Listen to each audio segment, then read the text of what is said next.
The time is now 6:01 p.m. We will now call this special public meeting of the Board of Trustees of Humble Independent School District to order. I would ask everyone to stand for our Pledge of Allegiance and salute to the Texas flag. Mr. Grabowski, would you care to lead us? Yes, ma'am. I pledge allegiance to the flag of the United States of America and to the republic for which it stands, one nation, under God, indivisible, with liberty and justice for all. Honor the Texas flag. I pledge allegiance to thee, Texas, one state, under God, one and indivisible. Please remain standing for a moment of silence.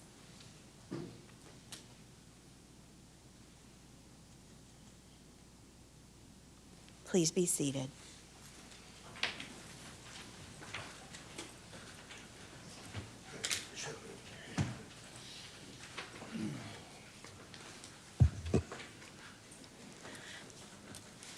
The next item is public comment. The board encourages comments from citizens of the district or from district employees.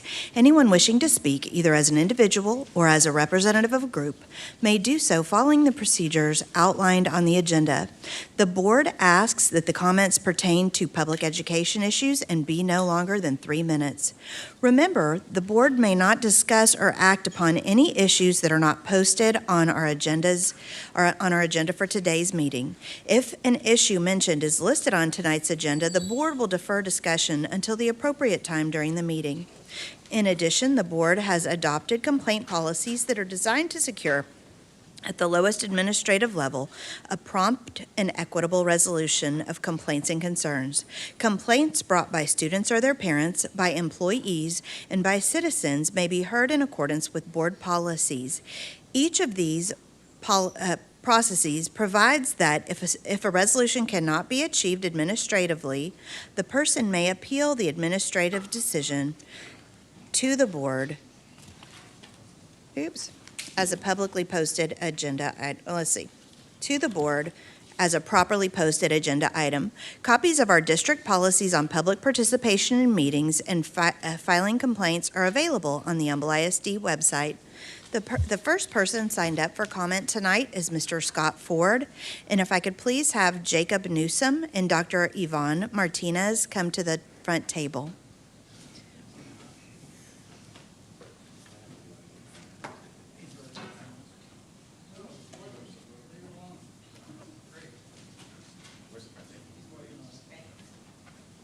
Right there, sir. Is Mr. Ford here? Okay. Mr. Newsom? Is it Dr. Newsom or Mr. Newsom? It's Mr. Newsom. I'm 27, so maybe Jacob's just fine, right? Thank you, Jacob. Hello, can you hear me? Okay. Okay. Well, good evening, board. My name is Jacob Newsom. I'm a proud Black gay educator and the founder of Sinclair Scholars and Power of the Narrative. We help students and families rewrite their stories before systems decide their ending. I came here tonight to tell you the truth. Your budget says one thing: over $540 million in revenue, nearly $160 million in reserves, words like equity, innovation, and student safety. But your actions, they tell another story. Grassroots vendors, like mine, approved, aligned, and ready, are kept out. Let's talk about what's really happening. Teachers are burned out, underpaid, and pushed past the brink. Students are slipping through the cracks without a mental health safety net. Administrators move from meeting to meeting while the community waits in silence. And I think that silence costs lives. That silence costs futures. You even allocate over $15.7 million to general administration, but only $305,000 to social work services. And because of that, Sinclair Scholars exists. We are a trauma-responsive academic rescue program, and we're built to take the pressure off teachers, re-engage students failed by the system, and bring real healing into your schools. We've submitted multiple proposals for summer and fall to the office of Melissa Hayhurst, and we did not receive one word from her. Due to this, we filed a complaint with the Texas Educational Agency for vendor exclusion.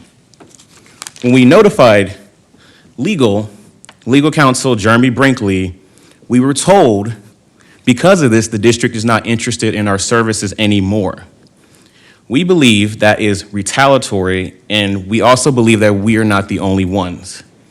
There are parents, teachers, and vendors and students who feel the silence of this administration every single day. And because of that, that's why we're opening up our platform, Power of the Narrative podcast, which is now a space for the unheard. And you are more than welcome to speak anonymously because 3 minutes is not enough. We're also launching our nonprofit, The Narrative Project, pending 501c3 status, where we'll be partnering with mental health professionals, formerly incarcerated youth, and community educators to bring healing into this community. And lastly, I will be speaking on June 11th to KPFT's Growing Up in America, sharing our story and uplifting the voices of this community. I want y'all to know that we are not going anywhere, and we're gonna fight even harder for the kids in this district. Thank you so much. Thank you, Mr. Newsom. Dr. Martinez?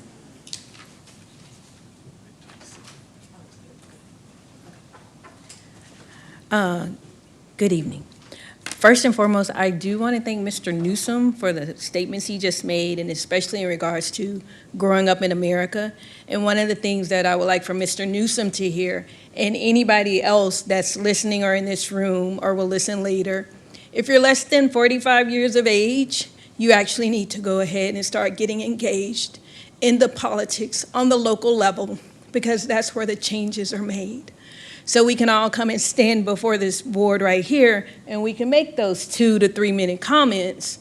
But in order to be in the seats that you guys are in, people such as Mr. Newsom need to run. I did not mean to say that, so now I got 218. This spring, I had the opportunity to participate in the Humble ISD Community Leadership Academy.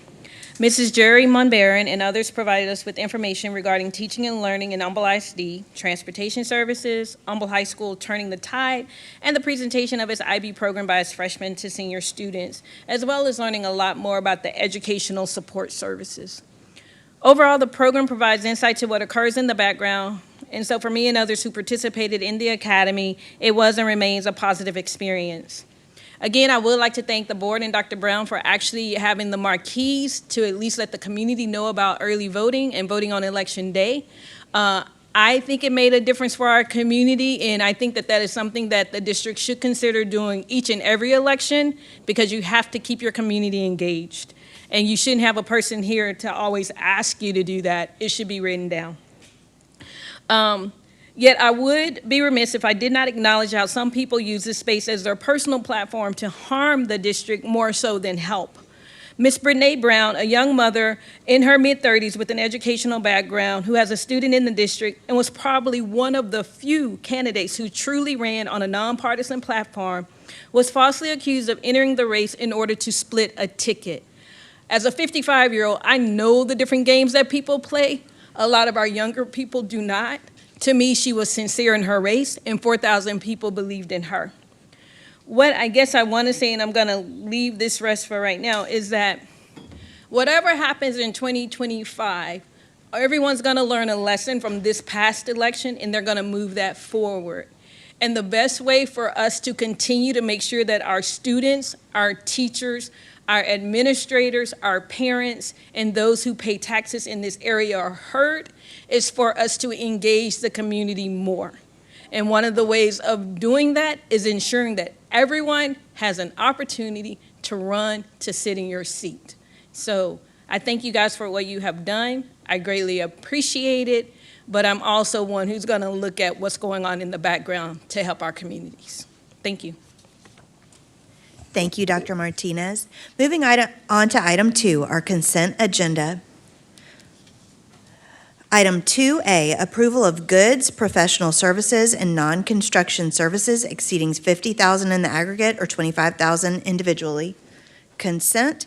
Item 2B, budgetary transfers and amendments. Consent. Item 2C, 2024-2025, construction and construction-related purchases. Consent. Item 2D, procurement and delivery method of Ross Sterling Middle School replacement project. Mr. Holmes, may I please have a motion?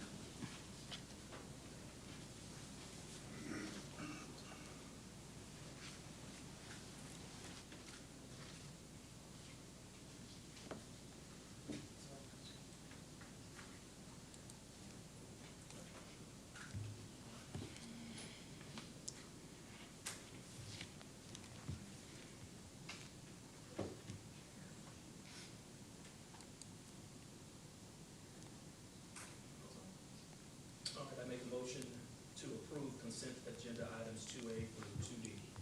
Is your microphone on? I make a motion, Madam President, to approve consent agenda items 2A through 2D.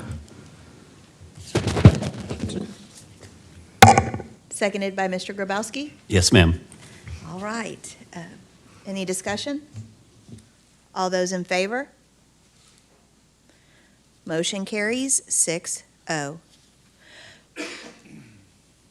Moving on to, let's see. Sorry, y'all.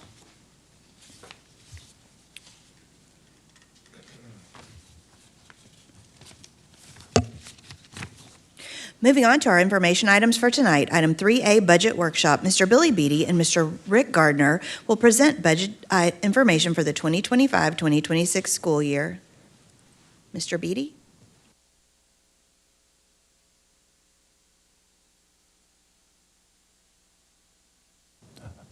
Good evening, trustees and Dr. Brown. I'm excited to present, this is our second workshop on the 25-26 budget recommendation we've been working on.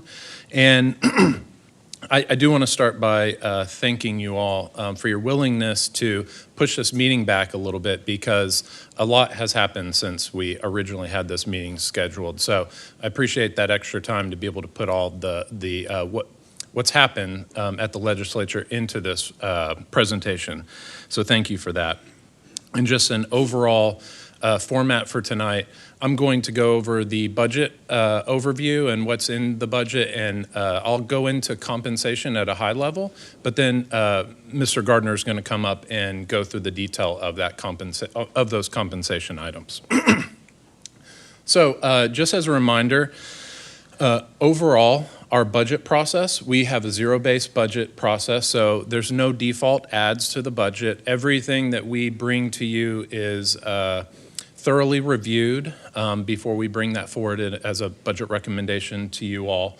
And although things don't make it all the way up to the budget, there are lots of things during that process that we find that there's alternative funding sources to be able to get those things done. So behind the scenes, you know, we may only be bringing certain things forward, but there is a lot getting done that we're able to, through this process, learn about things and find ways to get things done. So just an overall reminder about the overall budget process.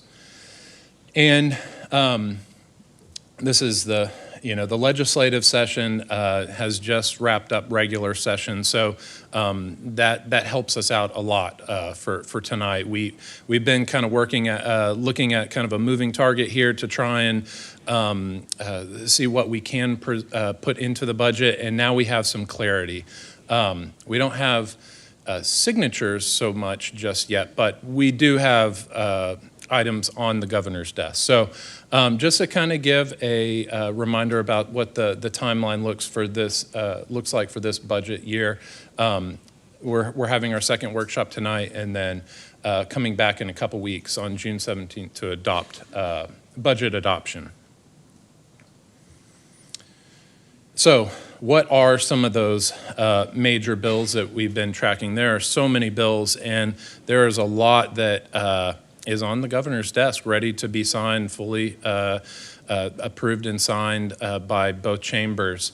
And so we're seeing what is coming through.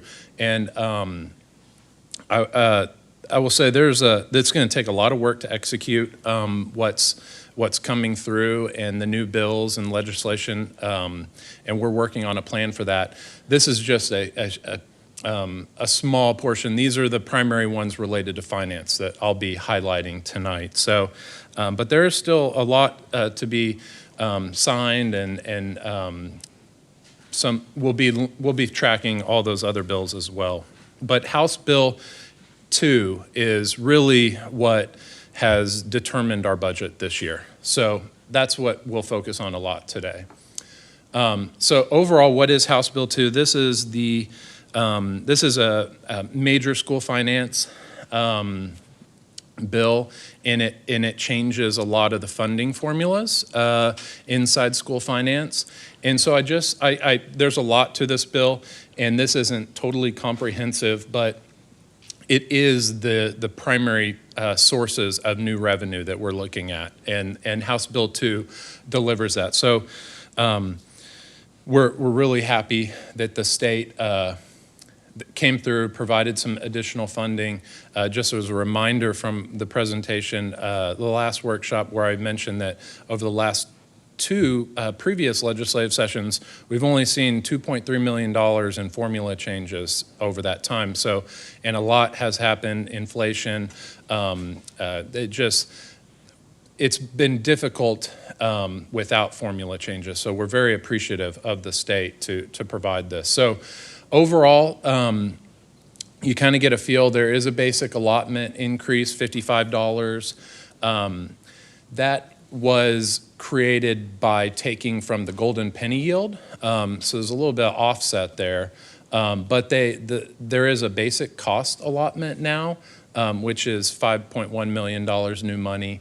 And one of the biggest items, and we'll go into detail about this, is a teacher retention allocation that teachers with 3 or 4 years of teaching experience will receive $2,500, and teachers with 5 or more years of experience will receive $5,000 in a salary increase.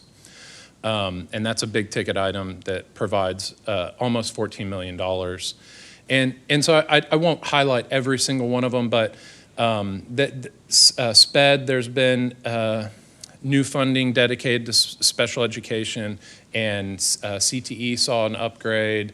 Early education has more funding dedicated to it now, and school safety, looks like school safety allotment will see an increase of about $1.3 million. So overall, I show this slide with 25, 26, and 26, 27 because the state only meets every 2 years. So we are trying to create a plan for 2 years because the money for the second year before the state meets again, this is it. So we got to make this work for the next 2 years. So as you can see, we expect $26 million new money in 25, 26, and then we expect about $2.3 million new money in 26, 27.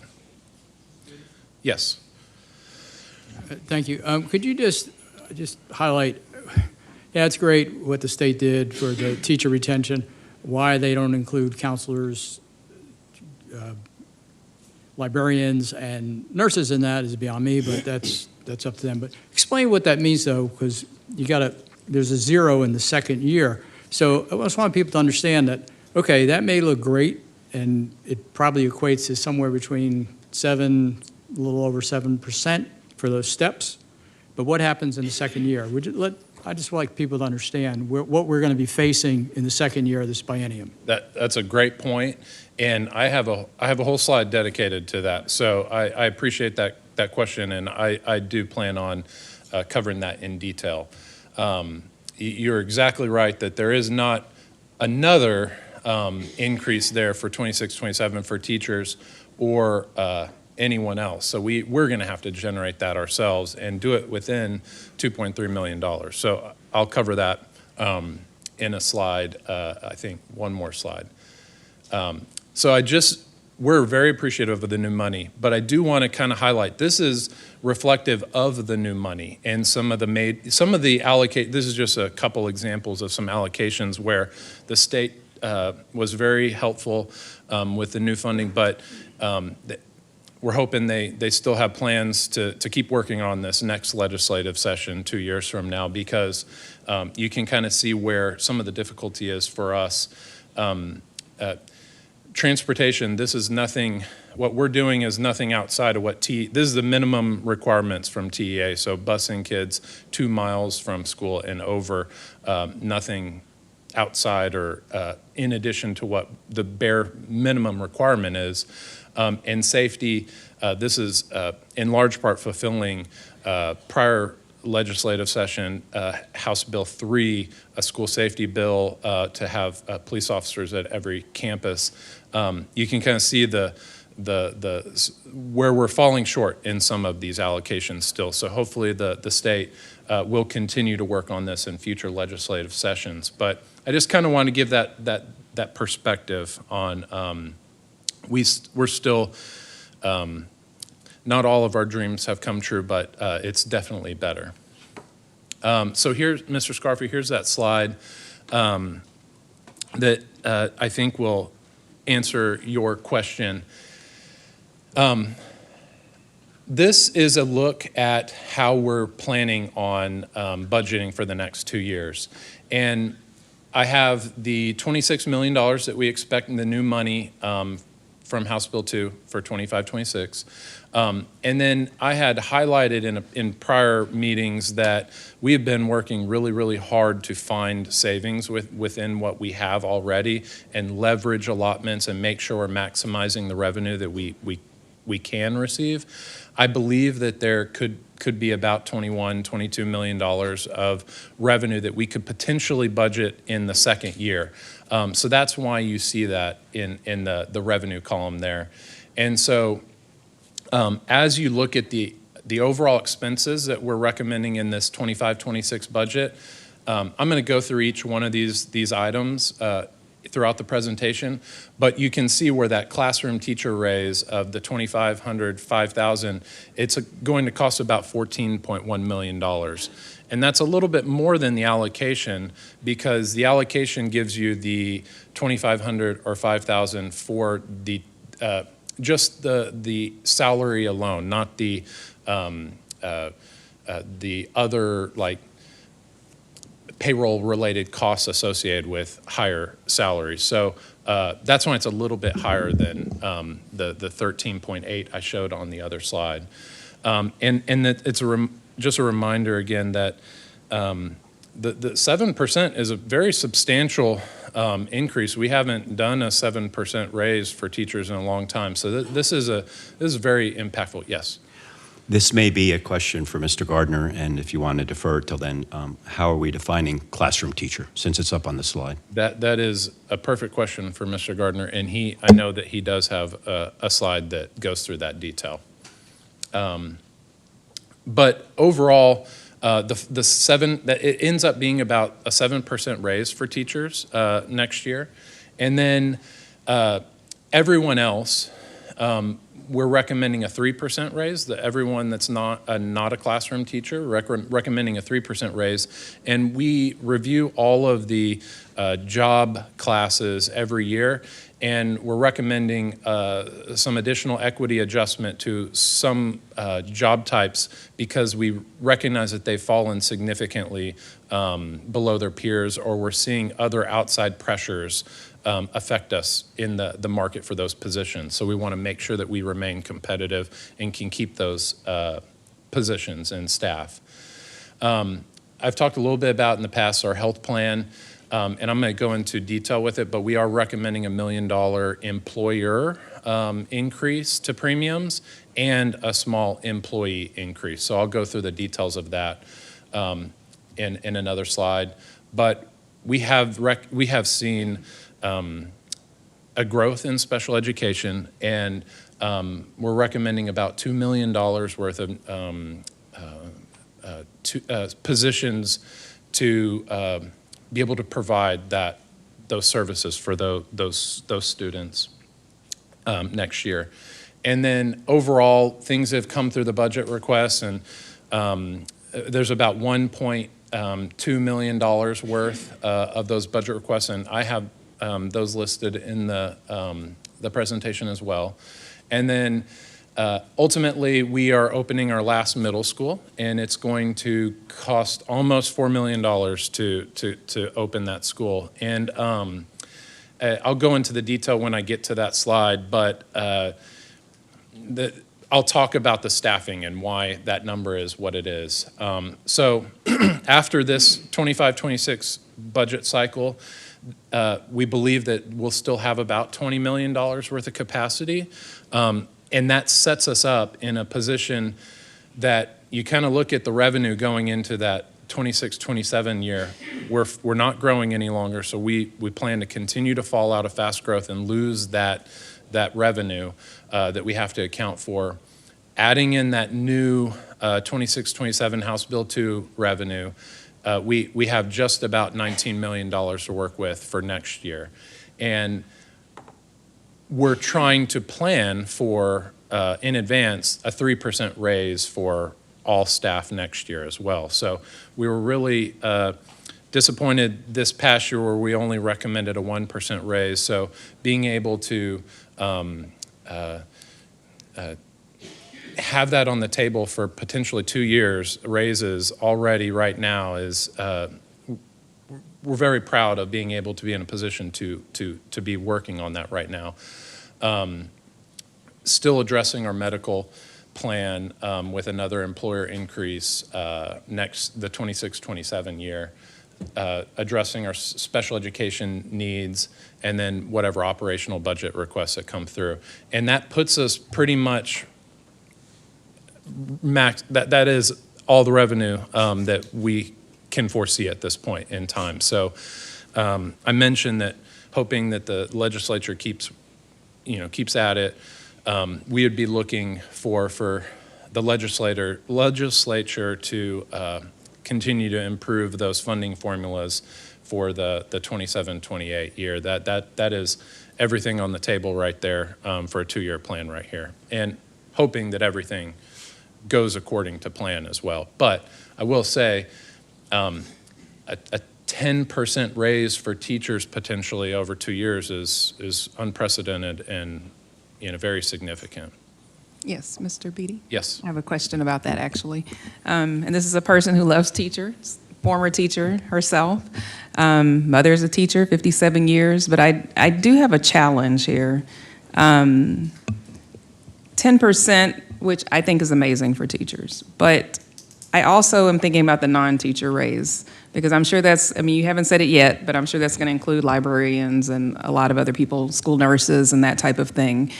So my question, I guess, is how did you come to the conclusion, instead of in the second year maybe giving more percentage to the non-teacher raise and equity group rather than the teachers, which I know it's hard for me to say that, but I'm just thinking long-term and 10% versus 6% and not kind of moving towards kind of making them whole as well.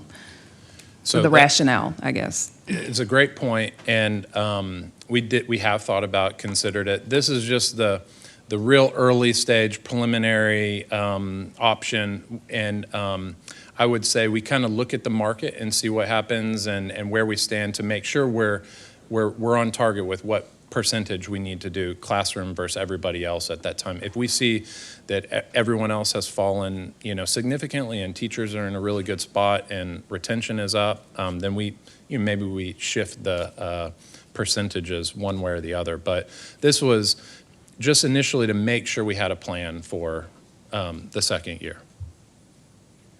The only challenge with that, presenting it this way, it kind of leads teachers to believe that they definitely in 2 years are going to have a 10% increase overall. So I don't know. I just have some challenge with that. But thank you for your clarification. All right. So, but I do want to highlight one point about this slide that could be missed is that when we use fund balance, which we do every year, we use a significant amount of fund balance every year. That capacity is what kind of prevents us, if we use $25 million of fund balance, that $20 million right there is what offsets the full burden of us decrease our fund balance by $25 million. As we budget that out, we have to be, mindful about our fund balance use because it could be dollar for dollar out of our fund balance overall. So I just want to kind of bring that to everyone's attention as well. Okay, so overall, Rick, again, is going to go into great detail with all the compensation, but we're recommending a 3% raise for, because the state didn't say anything about what a 1 to 2 year teacher should receive. So we're recommending a 3% kind of in line with everybody else. The $2,500 per classroom teacher for 3 to 4 years teaching experience, that's mandated by the bill. And then the $5,000 for the classroom teachers of 5 years of experience or more. And then I just, I highlight that overall this year, classroom teachers on average, it's going to be about 7% raise overall. So, and Rick has the charts to show really which step is seeing those percentage increases. As far as the non-teacher, and I know I keep referring to Rick, but Rick's really going to go into a lot of detail. I'm trying to highlight that almost $6 million line item that we're recommending in the budget, what that means. And it's a 3% raise for all non-teachers. And then it's that additional equity to lift some of those groups that we're seeing that market pressure for. So Rick will go through each one, those, the full list, but some of those are child nutrition, special education, paras, police officers. There's some manual trades that have fallen below market, and then some management positions as well that have fallen significantly below peers. So as far as the $1 million line item goes for the employer medical contribution, we are recommending also an employee increase to their premiums. And I do want to highlight no increase to the high deductible plan. So those premiums would stay the same where they are. But as far as the impact of that to the employees on the primary plan, this is a very, we tried to be very thoughtful about this recommendation so that, we don't take everything away from the raise. But as you can see here, for an employee only, which is the bulk of our participation in our plan, is a $20 a month increase. So, and less than $250 a year overall. So try to be very thoughtful about this, but also working to stabilize the health plan.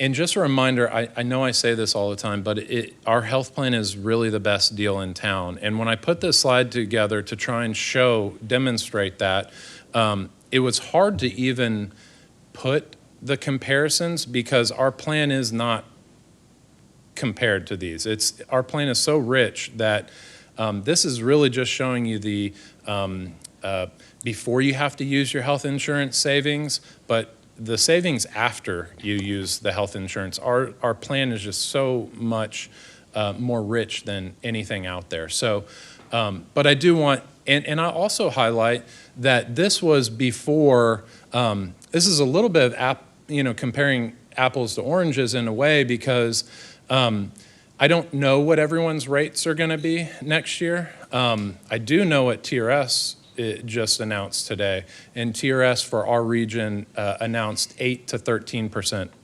increases across the tiers for the plan. So I know that whatever I have showing here compared to the TRS districts will be, I'm using our next year premiums to their last year, so I know that it'll be about 10% better compared to a TRS active care district. Versus what I'm showing right here. And then as you can see, the self-funded districts, this isn't a couple dollars a month savings. I mean, we have one category where we're about right on par, but everything else, these are a couple $100s a month, which really starts to add up. And so when Rick shows you where we think we fall in the market as salary comparison, You really need to think about the difference. If he's showing any TRS active care districts ahead of us, our employees really have about a $4,000 more, and that's just right here, maybe $4,500 that more take-home pay for our staff.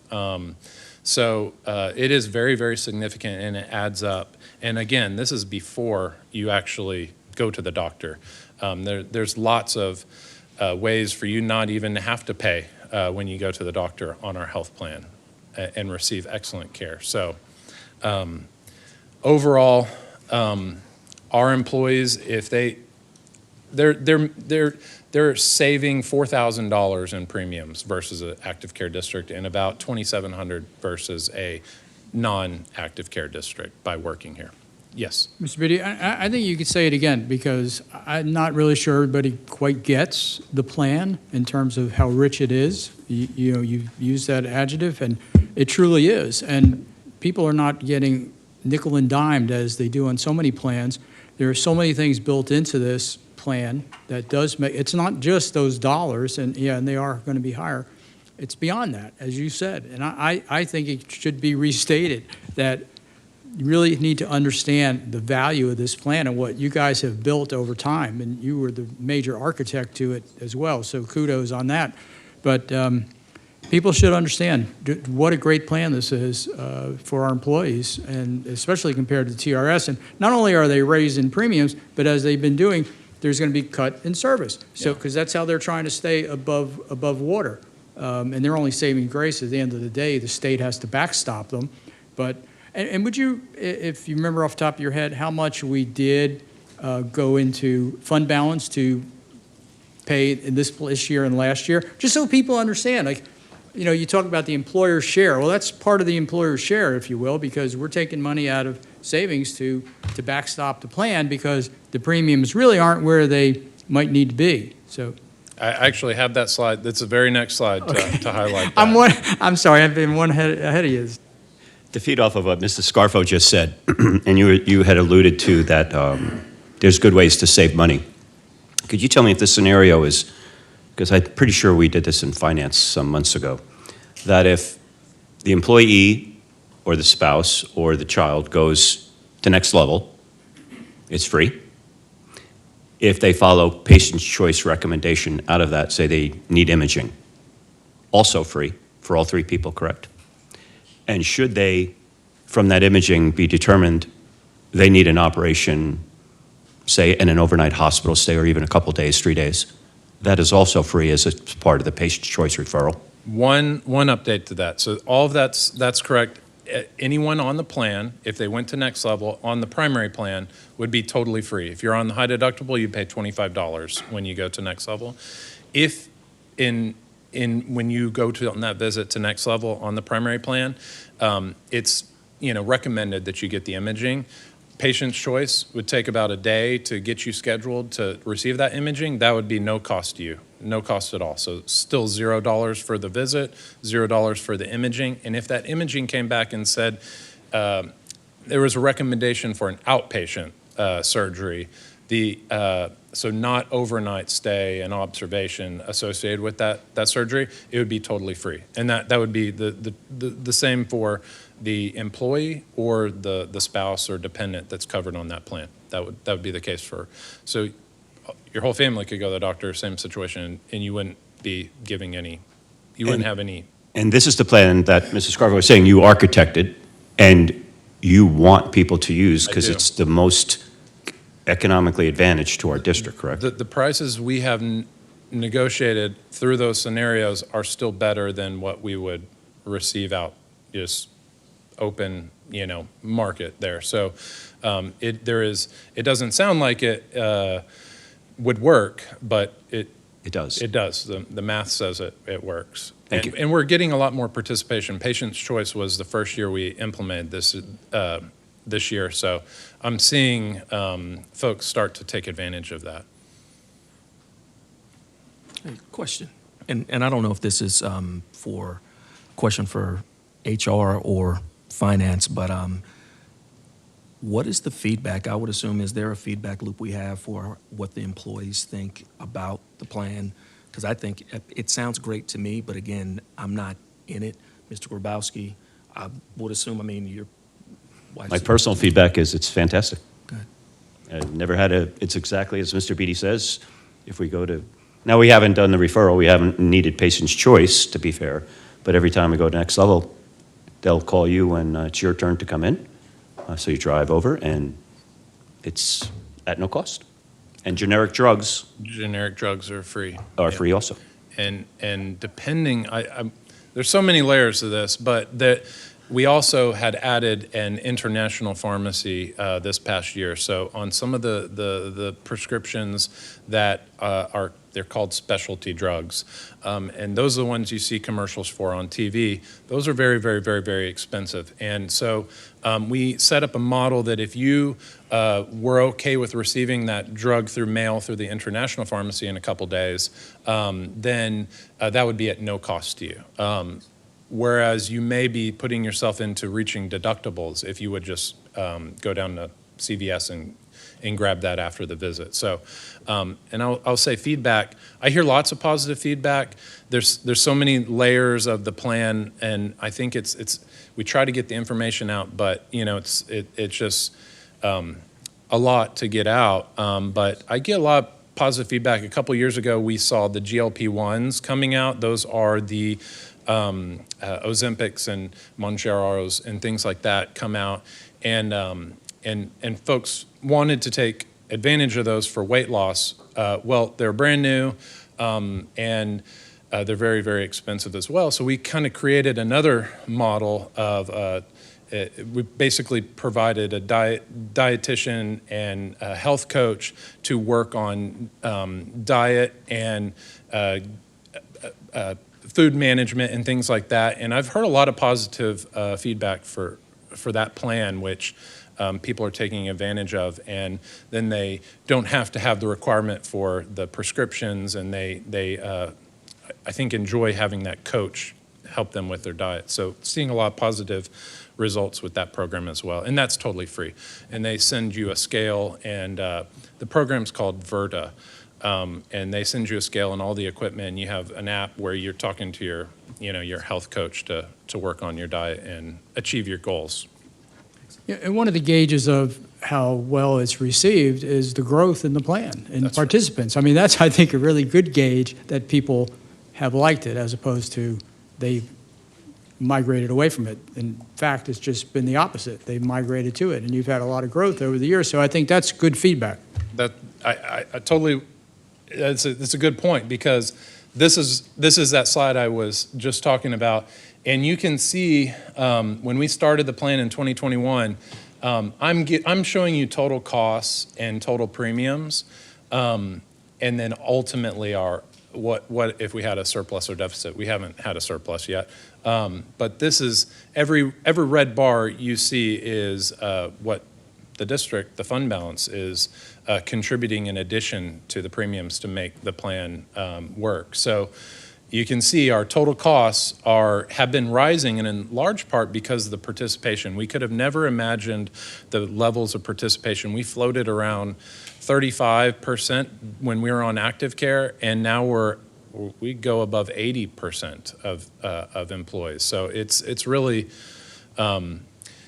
Yeah, we had to get used to seeing another 2,000 people on the plan every year, and the claims and things that come along with that. And keep in mind, we've only raised premiums one time over these 5 years right here, and it's a very minor increase again. So we need to address that gap. You can see this. I think this is a report that demonstrates how important the health plan is to the district. We're funding this excess here, but we do have to work on it. And you can kind of see we were able to figure out costs, and we're trending down. I know that doesn't look like a big trend, but that is a trend, and I'll take that trend every day, because I believe that we're trending the costs down. And as we bring up the premiums a little bit, we'll stabilize the funding of the plan as well. So keep this plan going for years to come.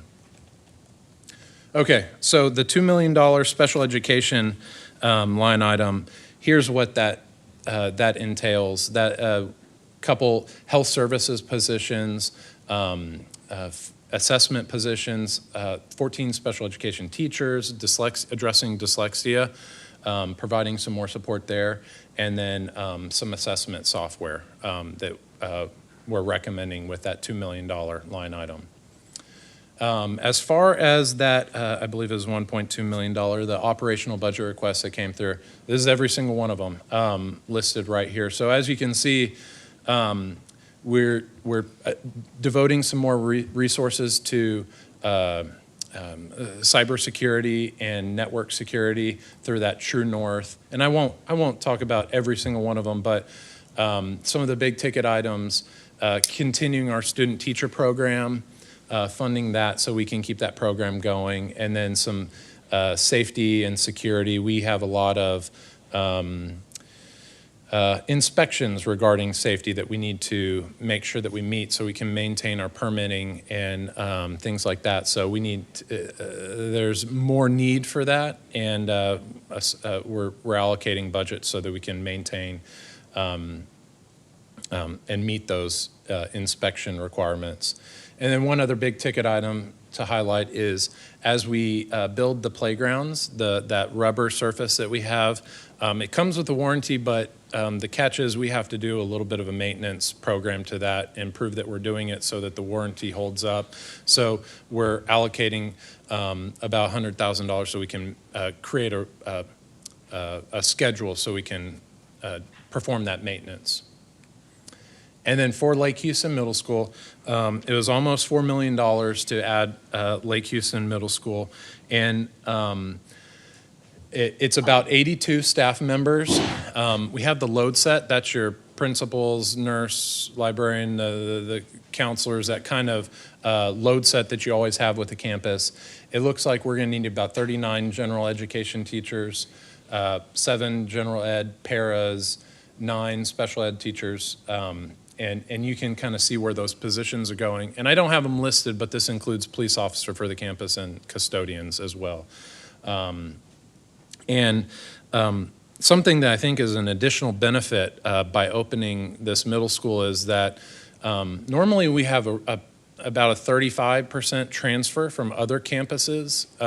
This one was a little bit less. I think it ended up being about 23% position transfers from the other campuses, that this is going to relieve some of the capacity, and the students will move from another middle school to this one.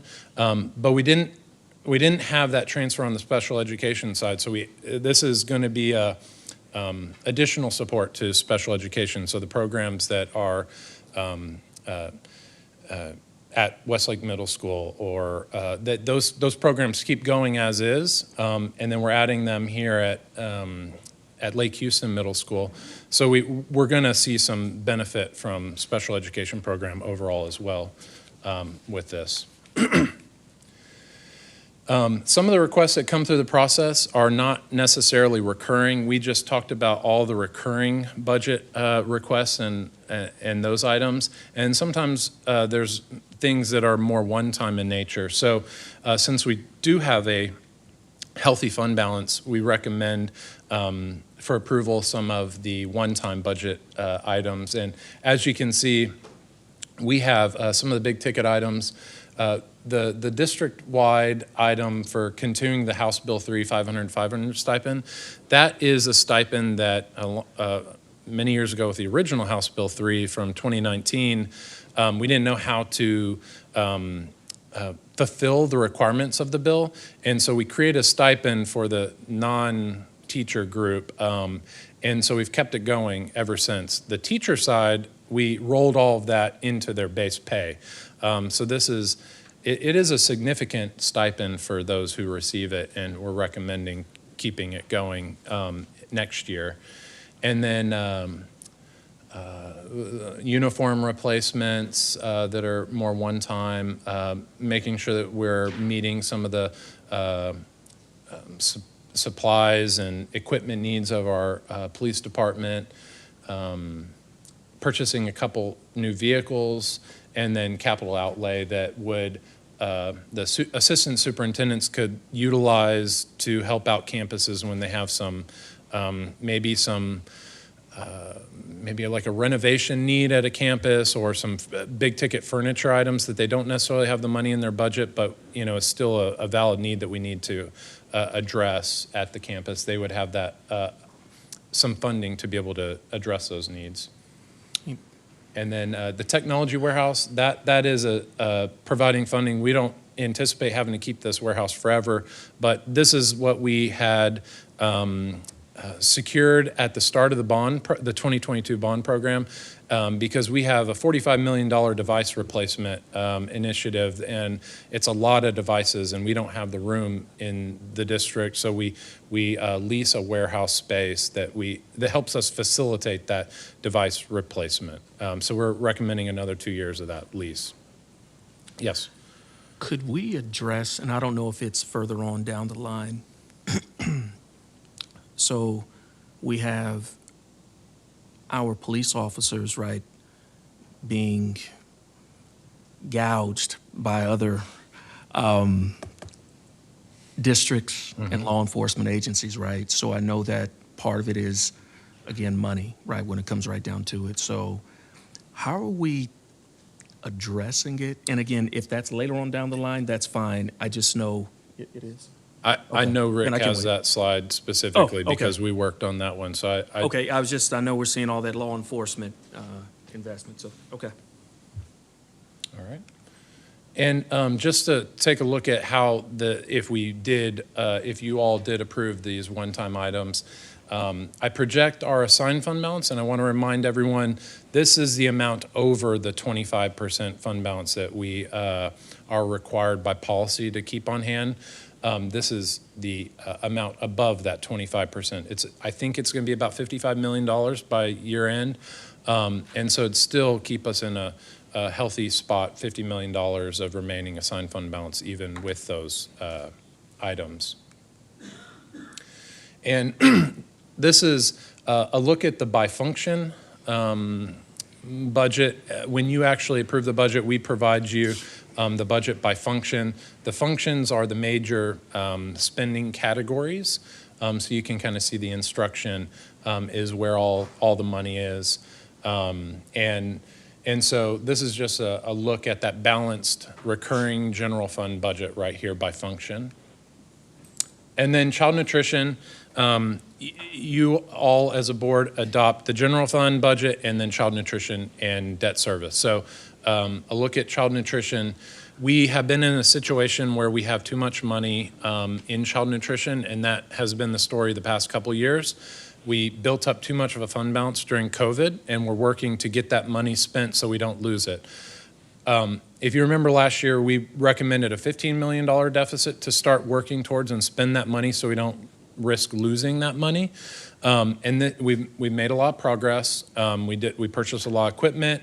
We needed to train staff because we're cooking food. We're not just reheating. So we have scratch food, quality of food, the prices of food goes up. So we've put a dent in this, and we're really proud of being able to prepare better scratch-made food for the students. But we still have a little bit of ways to go. So what the majority of this will be is some of those increases that I alluded to that Rick will go through on compensation, and then line upgrades. So some of our cafeterias, the line is that the kids walk through to get their food is old. A lot of it's broken. So looking at those and replacing the ones that are in the worst shape. Yeah, that's a planned deficit. There's nothing, I'm not worried about the amount of money. We're actually worried about having too much money there. And then overall debt service, this is the fund that we use to pay for our outstanding debt, the bonds that we have issued over the past. This is where we make those annual payments out of. So recommending a balanced budget to service the debt over the 25-26 school year. And I talked about last time too, but there's so much. There's a lot of things going on with property tax right now. Homestead exemption increases, elderly, disabled exemptions increasing their potential that are going to be signed soon. So we did receive a preliminary estimate of 3% from HCAD of a 3% increase in property values. But I do, after all the dust settles, there's a lot of things to be, this may not be 3% after it's all said and done. It may be less. So we'll have to see. And if some of those bills are signed, then those would go to November ballot. So just a reminder that we would be issuing tax. I don't think anyone's going to complain about the tax statements going out a little bit later, but the tax statements will be going out later, likely this year too. So just kind of quick look at. I'm recommend. I think it's going to be a flat tax rate, but this is really early in the game, and this is based off of what I know right now. I think we'll see some more movement here that by the time we present a tax rate to you all in September for adoption, this will look a little bit different potentially. So, but just at this time, kind of projecting a flat tax rate. And that's all I have for you tonight. Our next step would be June 17th adoption. And then before I turn it over to Mr. Gardner, any other questions on anything I talked? Yes. Yeah, one question. So initially, when we had our budget workshop, prior to the state giving us any money, we were talking about a 3% increase for teachers. We're not giving them 5,000 plus 3%, and we're not giving them 2,500 plus 3%. So I guess my question is, could we look at giving the non-teachers an additional 3%, since we were looking at giving teachers a 3%, and now we're not having to use any part of the budget to give the teachers a 3% for this year, and then that keeps them a little bit more in line, so you have the 7% increase and the 6%, and then maybe move some things around over here, because I feel like that money, we had talked about it, right? And we were looking at what we could do to make sure teachers didn't end up with a 1% raise or, anything in that space. But just taking that 3% now and essentially kind of reallocating it, to me, doesn't feel great. Like I'm just, I think that the non-teachers, I think they also deserve, a higher increase. I think the state should have done it, but they did not. They did not. So I think it's, now up to the board to kind of question that and say, could we look at those funds and instead of saying 3%, look at doing 6% so that everybody kind of stays, a little bit more equitable. So I will say a lot of thought went into this for the 3%. And I'm going to go back to this slide right here because I think it's the if we do more, so if we decided to beef up the non-teacher raise from 3% to 4 or 5 or whatever it is, if we added a couple million there, then it would just potentially mean that we can't do a 3% the following year. So it may be a 1% raise next year because there is no more money. When we were preparing the budget early on in Finance Committee, we weren't expecting any money. So we were, that capacity, that would have been us using every bit of capacity within the budget to be able to deliver the 3%. We're kind of now that the state has come through, it kind of delays that until the second year of the biennium. And if we do spend more on this front end, then that means there's just less to go. And we don't know what'll happen next year. So, I could be wrong about the capacity or something could surprise us. So the more we go right now above and beyond this could mean we have to cut or give something up next year. So I'd say we can look at it, but we're really in a mode right now where this is allows us to tread water kind of for 2 years with this bill. So if we go too far, we can. It just come with a cut somewhere else. Right. I mean, but I just want you to also keep in mind, teacher conversations. I grew up with a whole family of teachers, and they sit around the table and they say, yeah, well, the state gave us 5,000, but the district didn't give us any increase. So, teachers like to have what the state gives plus the percentage from the school district. I understand we can't do that, right? Because we didn't get anything in the last legislative session. It all makes sense. But I don't think that we should just look at non-teacher raises and just say we're going to do a 3%. I definitely think that should be looked at. I won't be voting, obviously, on the budget, but, and we did not have a finance committee meeting prior to this meeting because the session just ended. So I'm having to kind of express a lot of my feelings and thoughts about it, you know, kind of organically during this meeting. But I definitely think that that is something that should be looked at, in my opinion, with the non-teachers. Even if everyone's less next year, I think people would feel really good after coming off of 1% last time, so. Mr. Beatty, the issue, though, it's not really new money that's been found.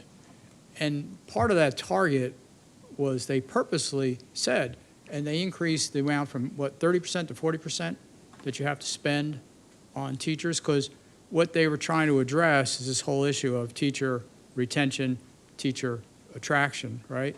To retain and attract teachers. And that's why they're putting the pop there. I wish we had more money to give to everybody else, but at the end of the day, and whether anybody wants to hear this or not, and they could be mad at me if they want, that's, nothing new there, but they drive the train.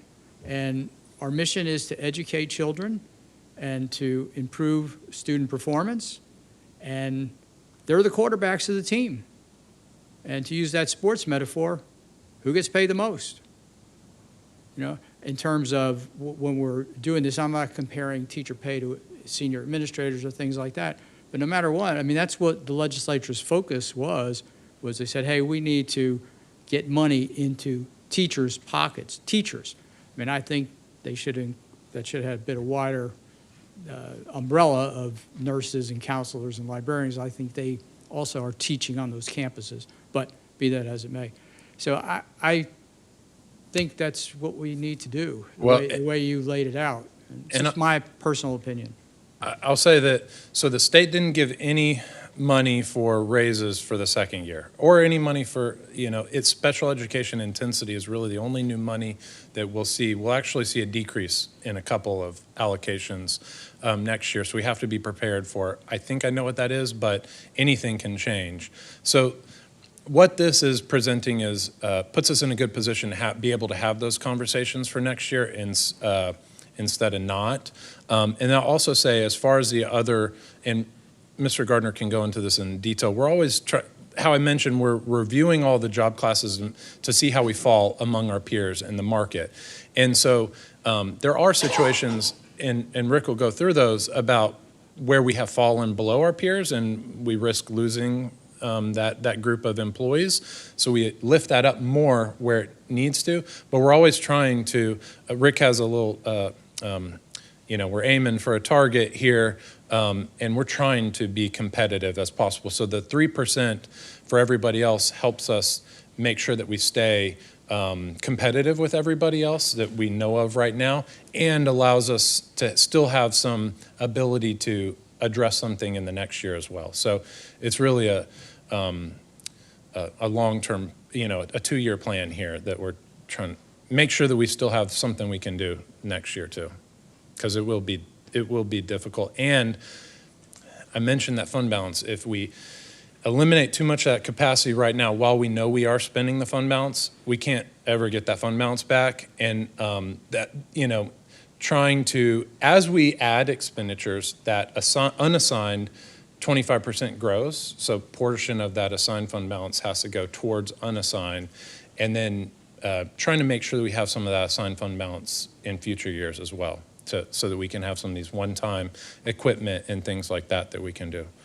So trying to manage all of that. No, completely understand. Agree with you, Mr. Scarfo, and I also see Mrs. Lamont Dixon. Can we figure out a way moving forward to bring non-teacher pay up? And I get it, we can't sometimes do everything all at once, but those counselors, paras, cafeterian, librarians, all of that, If we can just figure that out some way, I know we're not going to be able to sound like do it for this budget season, and I get that, but we probably do need to look at. So we're never stopping on trying to get as much out of what we have. And so I will say, I have something here, but we're not stopping on trying to, I mention position control all the time because that's our 87% of our budget is people. Mr. Perkins and I met with our schedule software to look at making sure that we're maximizing our teaching ratios and things like that. So we could find some additional funding as we go through that process. We're looking at everything. We've looked at a lot already, but we're not stopping. So there's a potential that we find maybe some software utilization savings and things that we can. But I think y'all need to hear Mr. Gardner's presentation too, because Okay. I'm very proud of what we've been able to, those equity boosts where we've seen groups go below market. So we've tried to address where we see issues.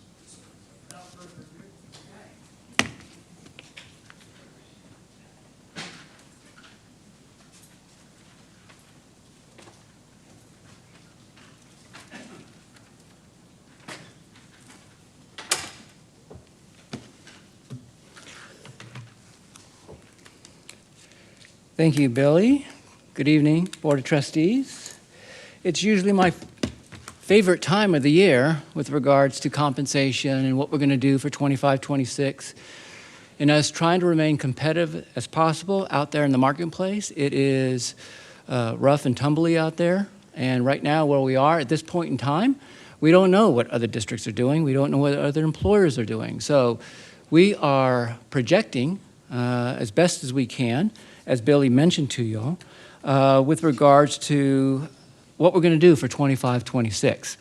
And I will say that where I come into play, where HR comes into play, as well as finance, is the green area there. That about $20 million line items is what I'm going to be presenting tonight. And I'm going to be presenting the big ticket items. But again, we will adopt on June the 17th. So work continues. This is a work in progress. And so we're very fluid and very flexible with regards to what it is we want to look at, what we can do and what we can't do. And so we will take all of the information tonight and take all that into consideration as we move forward with a robust, very competitive, hopefully, 25-26 in comparison to the groups out there. Okay.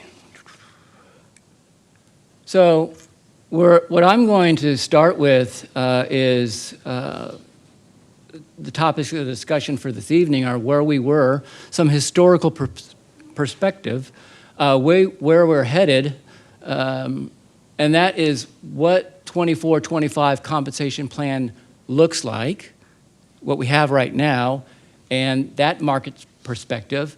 This time last year, I presented you the 24-25. That was projection.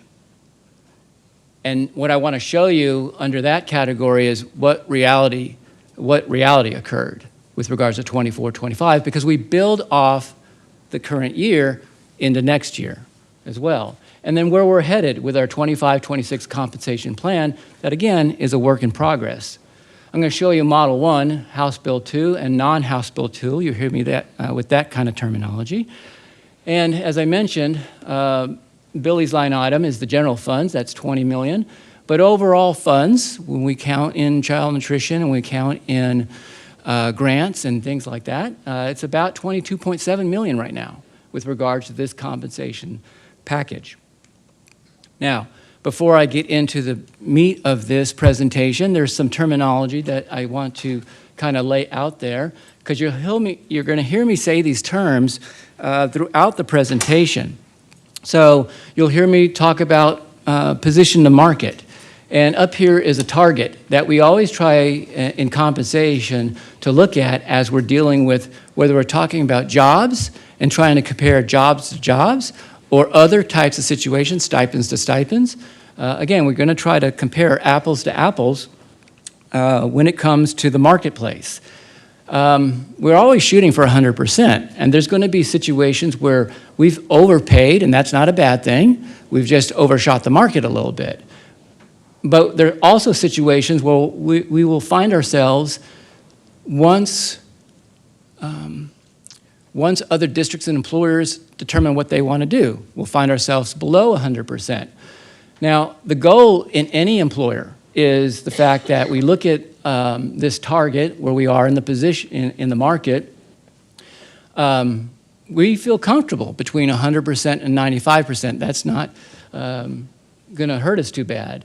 But we start to approach caution, and you're going to see me highlight some things in yellow, and I'll point those out, where we're approaching, maybe the danger zone, so to speak, that we'll find ourselves in a possible turnover situation, or, our competitors are taking our employees and so forth. So you'll see yellow between 95, below 95, and then below 90% is red. And so how do we address those as a district?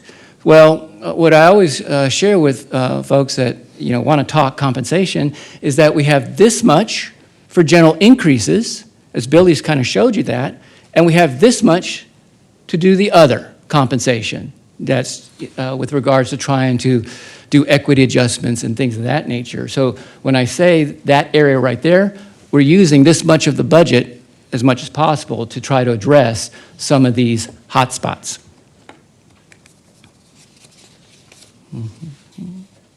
The district has 3 primary pay systems that we'll go over as well. STEP, which is typically 0 to whatever years a district wants to end those with, a midpoint system, minimum, midpoint, and max, and then temporary pay system. It's really including everybody else to help support the work that's being done in this district. Now, you're going to hear me talk a little bit about how we compare ourselves to markets. And these are the primary markets that we tend to compare ourselves to. You'll hear me talk about the surrounding ISD market. These are the 14 districts that are around us, okay? This particular surrounding ISD market has been used since I've been here, over 12 years, in previous TASB studies. And so we always like to try to keep that year after year to measure our progress, compare apples to apples, so I can come to you and say how the market's doing and how we've changed over time. We also explore Region 4, Region 6 ISD market, all the ISDs within Region 4 and Region 6, and gather that information. Then we'll extrapolate that a little bit and just do Region 4 ISDs. And how do we compare to those?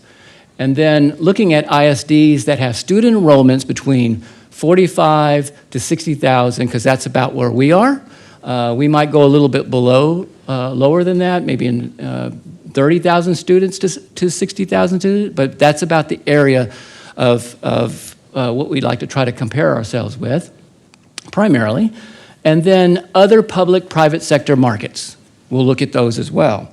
And we're always open to other reasonable, comparable, and viable and valid survey job market information as well. But we'll take all that information and we'll start to, we start this process, I start this process in December of each year called the State of Compensation, where I present to the senior staff of where we are in the market, so that when we get to after winter break, we're already on the path of starting to look at compensation, how it's going to impact the budget. Now, you're going to hear me talk a little bit about closing the gap. Mr. Gardner, it's a quick question on the previous slide. Sure. Do you think that surrounding ISD group is still, even though we've been doing it for a long time, that doesn't make it okay? It may be okay. Is that still a good list, or should some of those be knocked out? Should there be others added? Like, I don't see Conroe in there, and I just kind of wonder why why Conroe is not there. And is Goose Creek really a comparable enough, or even Galena Park? I'm just asking, if because sometimes you got to look and say, okay, that's one of your big metrics. Is it still a good one? That's all. So, again, I think year after year, when I come to the board, I want to provide you the best information as possible in comparing the surrounding ISD of what this board 12 years ago adopted and put in place. And I know each board changes, but to your question, Mr. Scarfo, is that in any kind of survey information, you're going to have smaller districts to larger districts. And basically what we're trying to establish here is what is the average, because all of these districts compete against us. All of them take our people, and we take their people, okay?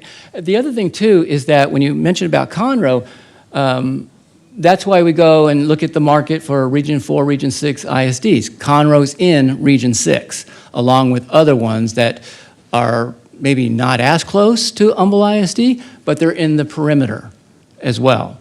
And so that's why we look at enough survey information to make the best possible decision that we can with regards to, projecting and placing positions where we can.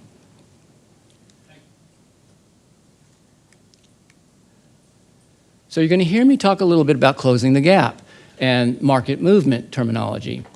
So primarily in the teacher area, or the STEP system, because it's a little bit, it's easier to determine that with regards to the STEP system. And all this really just simply means is that what I do is I'll take all of those, for example, those surrounding ISDs, I'll take 0 to 26 and plot them on an average on a graph that you're seeing here.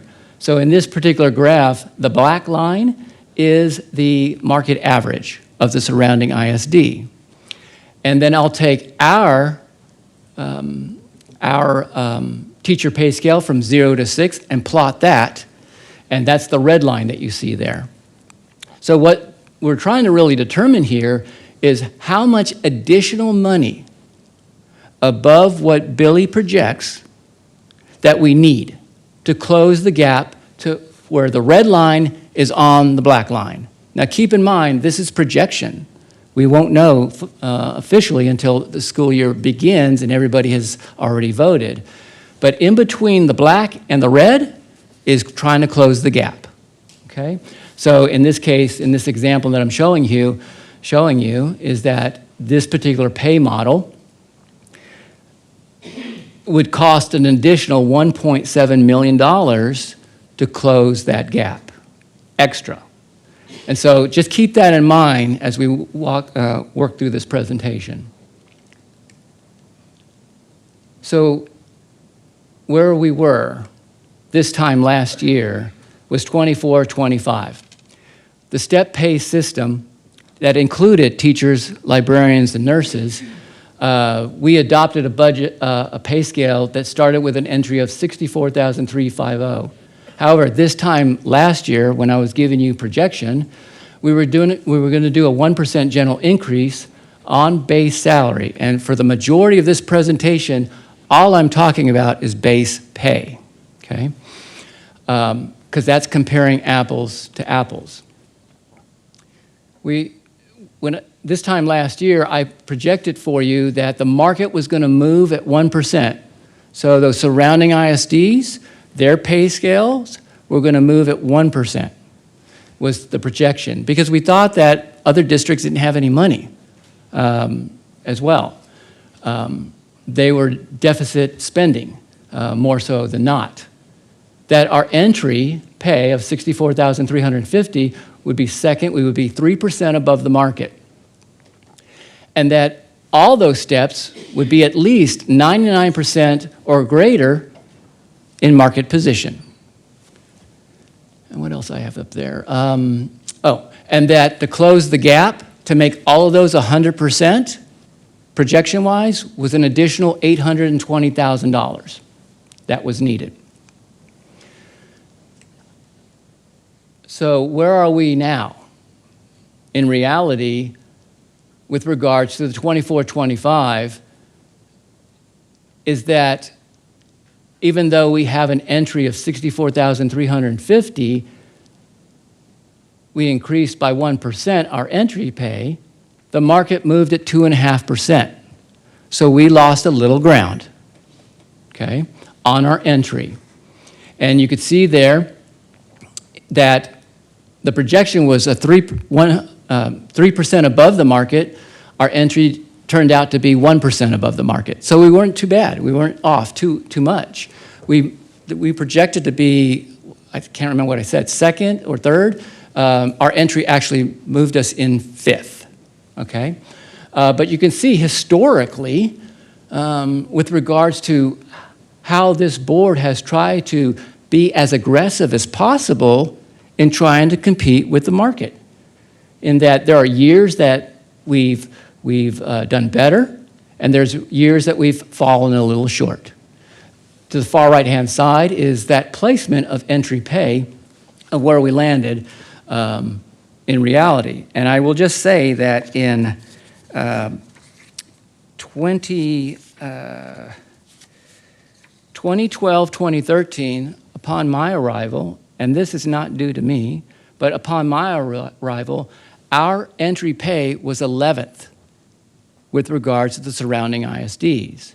So again, I want to emphasize that administration and the board has done a phenomenal job with regards to dealing with state legislature and dealing with a budget that has not been in deficit and still trying to compete out there in the marketplace and doing a good job in doing so. This is a little bit more detail. I mentioned that we were fifth in reality, and so these other districts like Galena Park and New Caney leapfrogged us. So when we passed our budget last year, guess what New Caney did? They upped their budget and they leapfrogged us. And that's part of the competition that's happening out there. So when we pass our budget on June 17th, let's not be surprised that, because we are one of the leaders out there, we might find ourselves getting leapfrogged again. Not to say I can come back, and Billy and I can come back and maybe revise that pay scale, but we'll have to see what happens amongst other districts. Mr. Gardner, quick question. So I see with a 7% raise on step one at 64,350, that would put us at 69,000, right? We'll call it even 69,000 with a 7% raise, right?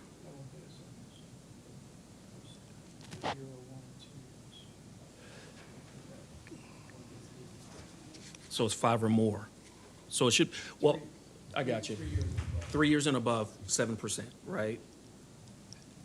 Are you ahead on the? No, I'm not getting ahead. Oh, are you going to be discussing? Yes. Okay. Yes, All right. I'm just almost looking there. In terms of relative market position. Yes. That should put us in pole position, right? I don't know of anybody else that is going to be looking at, I don't know their budgets, but 7%? Well, keep in mind, Mr. Holmes, that the other districts are doing 2,500 for years 3 and 4, and 5 through greater, they're doing 5,000 as well. That's where I'm going.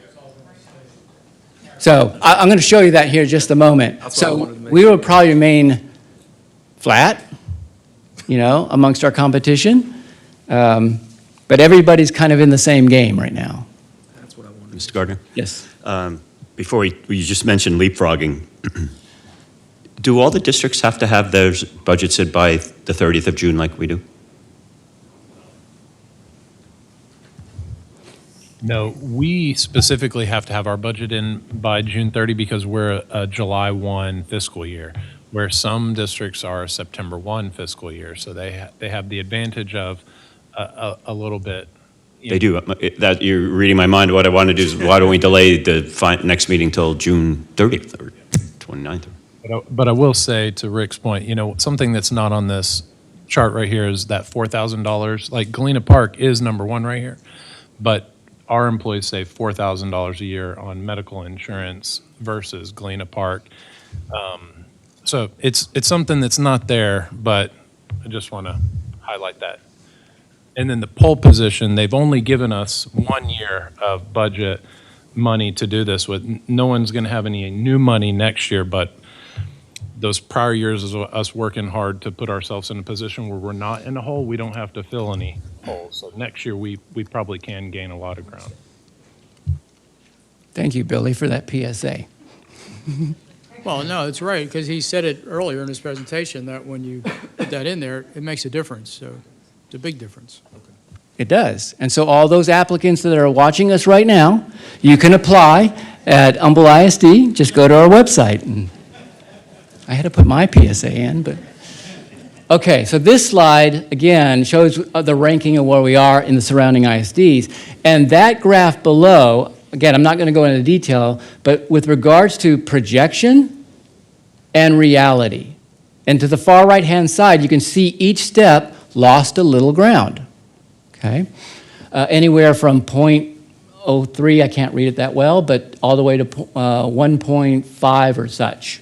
So we lost a little ground in those steps as well when we compare ourselves to the other 14 districts with regards to average pay. Now, the estimated close the gap in reality, I mentioned just moments ago that it was $820,000 this time last year, but it ballooned to $2.9 million to try to close that gap. Why? Because other districts, again, leapfrogged us, found money somehow, put a lot of effort or emphasis on the tail end of the pay scale instead of the front end of the pay scale. There's all different little dynamics that an employer does. But our saving grace is the 1% stipend that we had for 24-25, where they got 1% in December and 1% in May. That total impact was $2.6 million. So we made up that ground in that stipend. Now, it would have been great if that would have been rolled into base pay, because we would have a slightly different conversation right now, because again, I'm focusing on base pay. But again, we didn't lose. That other slide might have looked like we lost ground, but with that stipend, we actually treaded water. Make sense? Okay. Okay, so the question I have is that, did this hurt us as a district in recruiting and hiring? Now, I've mentioned to this board in the past that at the end of a school year, and so let's say 23-24, when I was presenting 24-25, we were already having teachers retire or resign. We lose, on the average, anywhere from 400 to 600 teachers a year, okay? And that phenomenon, that situation happens with every district out there because people like to move around or they have reasons why they're leaving us. So in 23-24, Humble ISD teacher turnover was 14%. We lost 528 teachers. The state average is 12%. So we tend to be about 2% difference in the state. Those 528 teachers, 0 to 10 years, that was 64% of that 528.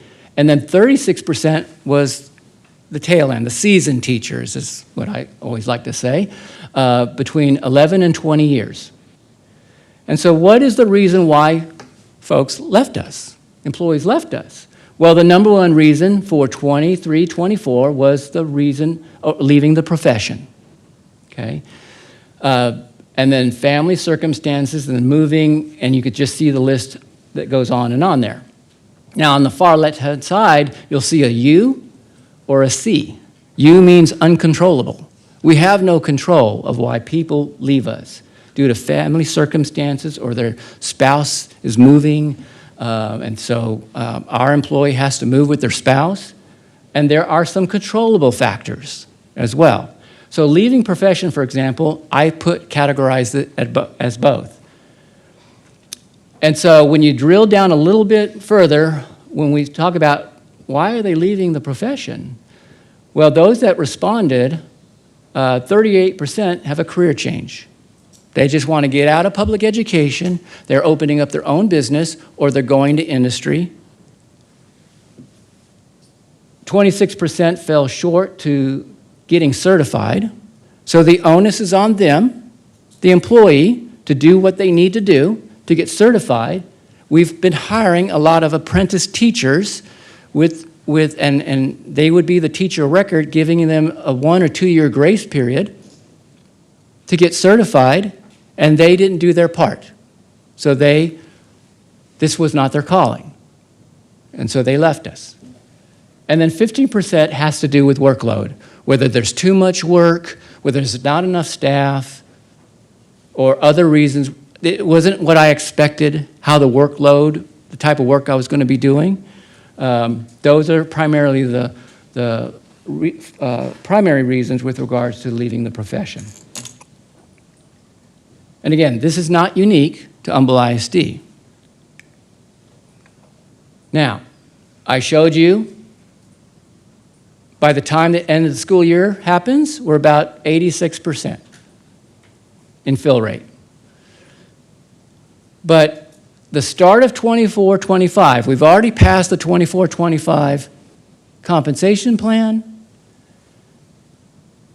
And again, principals and hiring officials did a tremendous job out there to fill their vacancies, even in the eye of a storm. A hurricane came through. And we had a 99% fill rate at the start of school. That's 49 vacancies. And you could see there in prior years, we were at 98% fill rate by the time school starts with classrooms. 80 vacancies, in that prior year, 96% at 130 vacancies. Now, I'll tell you right now where we are with regards to fill rate. And surprisingly, we're at 94% right now. So again, principals, hiring officials are doing a fantastic job out there to try to fill their vacancies, try to get the jump on other districts. Part of that has to do with our compensation. But this survey here is pretty telling that I showed in the Finance Committee. We surveyed new hire teachers. We partnered with Public Communications, and they helped us with getting the survey out there. And on the left-hand side, it shows you that of those 500 or so teachers, 84% were brand new.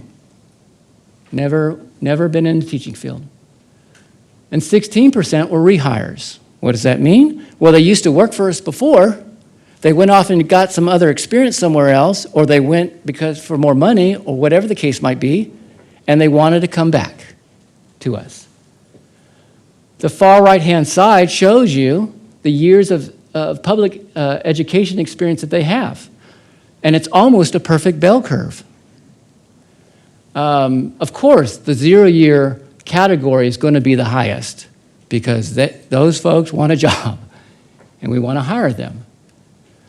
But the other point with regards to this graph is that, and I've heard it from time to time, that we're losing our seasoned teachers and we can't attract. But this graph shows the opposite of that. From 11 years to 20 plus, or 26 plus, we are bringing them in as well. So I just showed you earlier that 36% was 11 to 20 years. We're roughly, in this graph here, about retaining or bringing back about 33%. The bottom portion, the bottom left here, is rehires. What are the 4 reasons why you are coming back to Humble ISD? Better work environment, schools and facilities, better management. I'm sorry, I can't read that.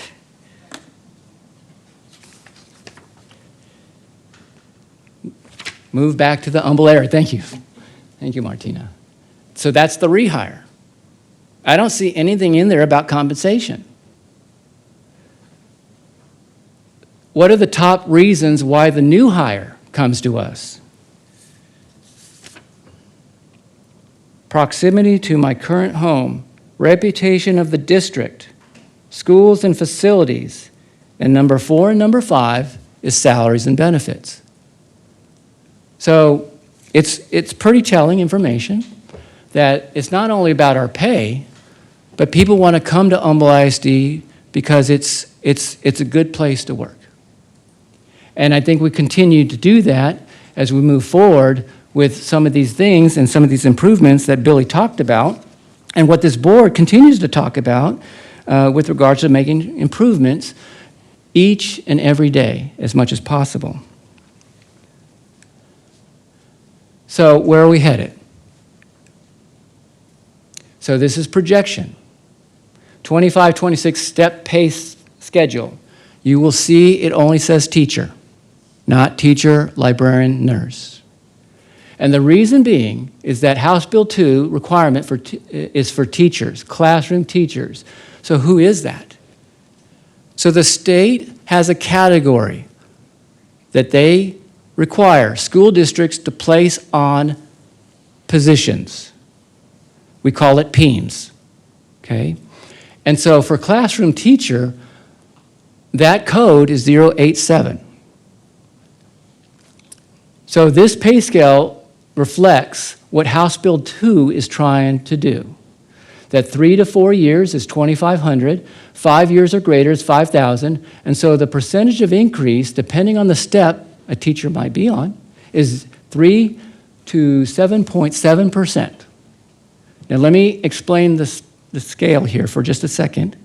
On the left-hand side is what the teacher's experience is today, 24, 25. The second column is what their step will be in 25, 26. So that 0-year teacher of today in 25, 26 will have earned their first year, and they'll be a 1 year.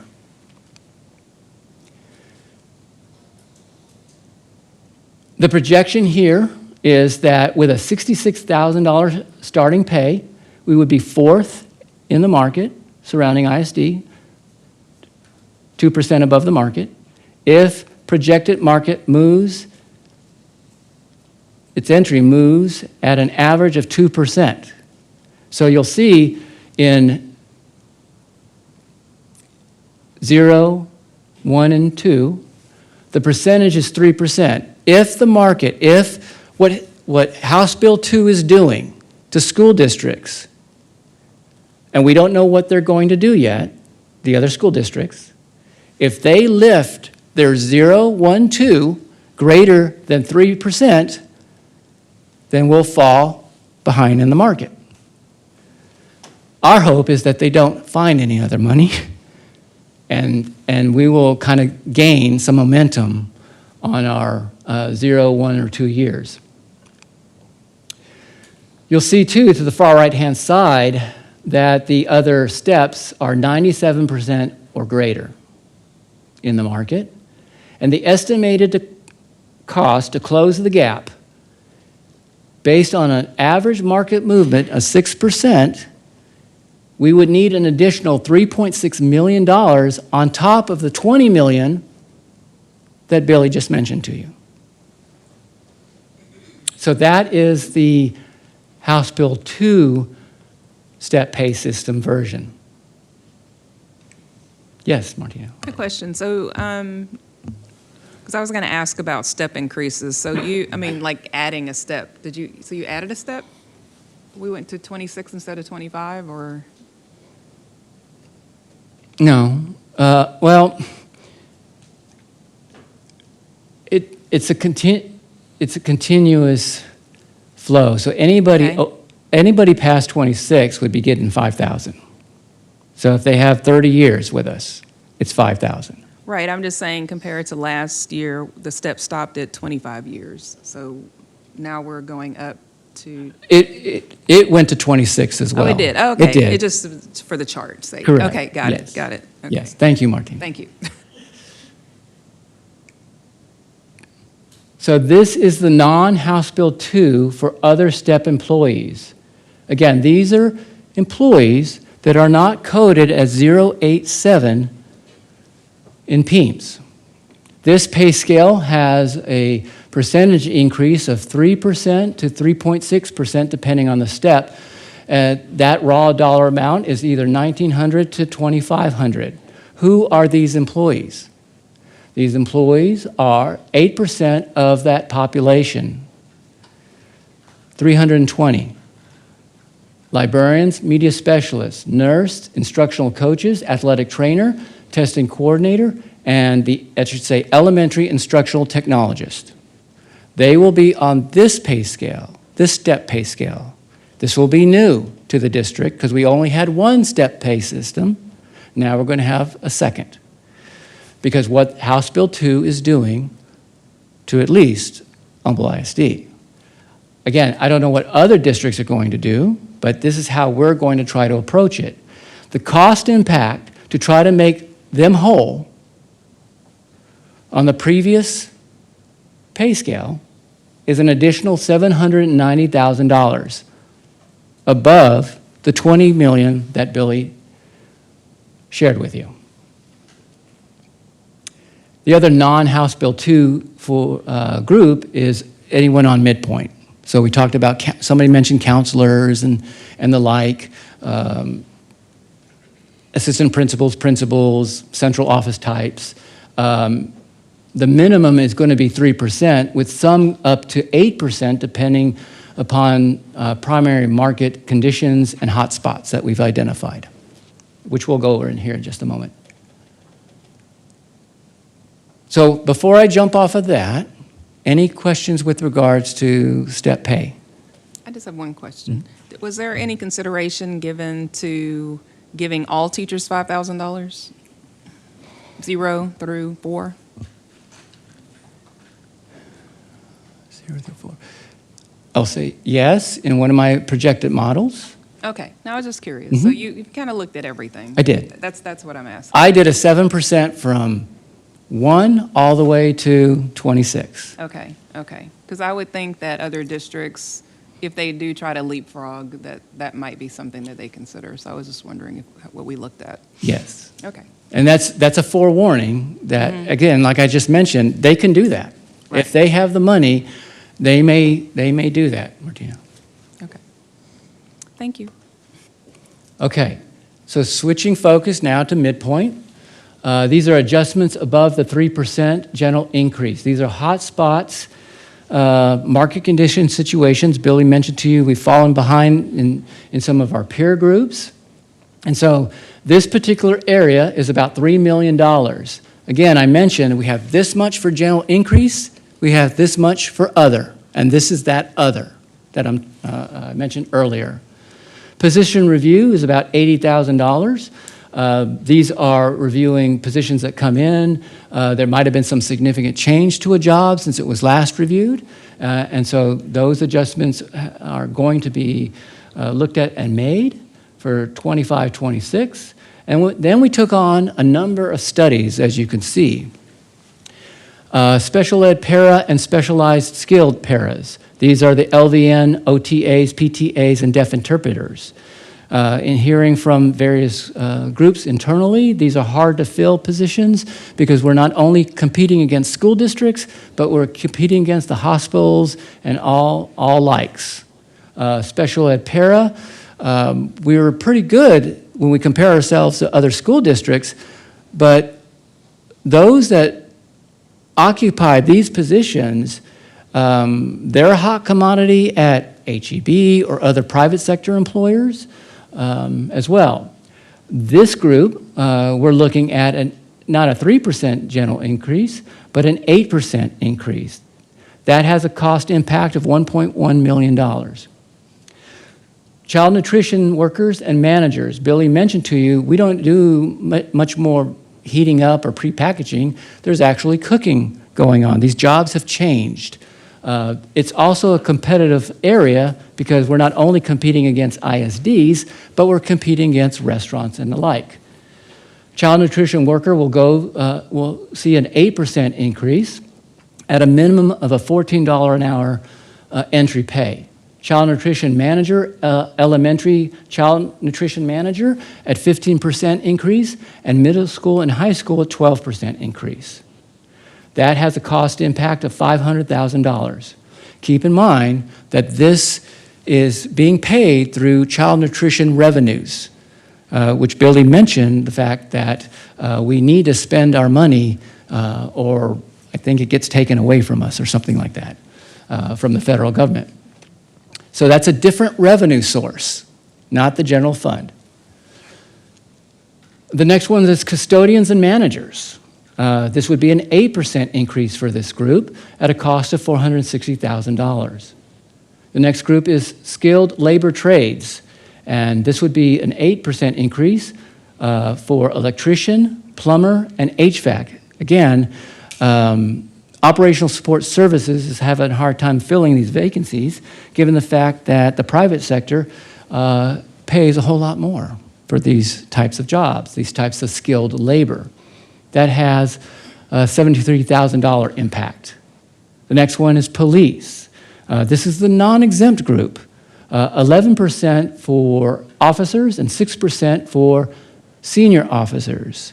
So we've heard in the news how Houston Police, the City of Houston Police Department, is going to 80,000, Chief, entry, 81. City of Humble is going to 70,000 because there's a supply-demand issue, just as there is with teachers out there. So we're trying to compete, and we're looking at an entry of $68,000. In order to do that, we have to lift these officers to 11% and the senior officer to 6%. That has a cost impact of $340,000. And the last one is executive and mid-management. Again, we've fallen behind in some of these areas. They're hard to fill, or they're stealing, or more attractive with other employers. That has a cost impact of $200,000. The other hot spot is athletics, and what we're doing in athletics with regards to the stipend pay system, it has a minimum, midpoint, and max ranges. We're trying to make it more efficient and consistent. The new athletic director wanted something more objective, more that he can turn to and just, and I'll show you that scale in just a moment.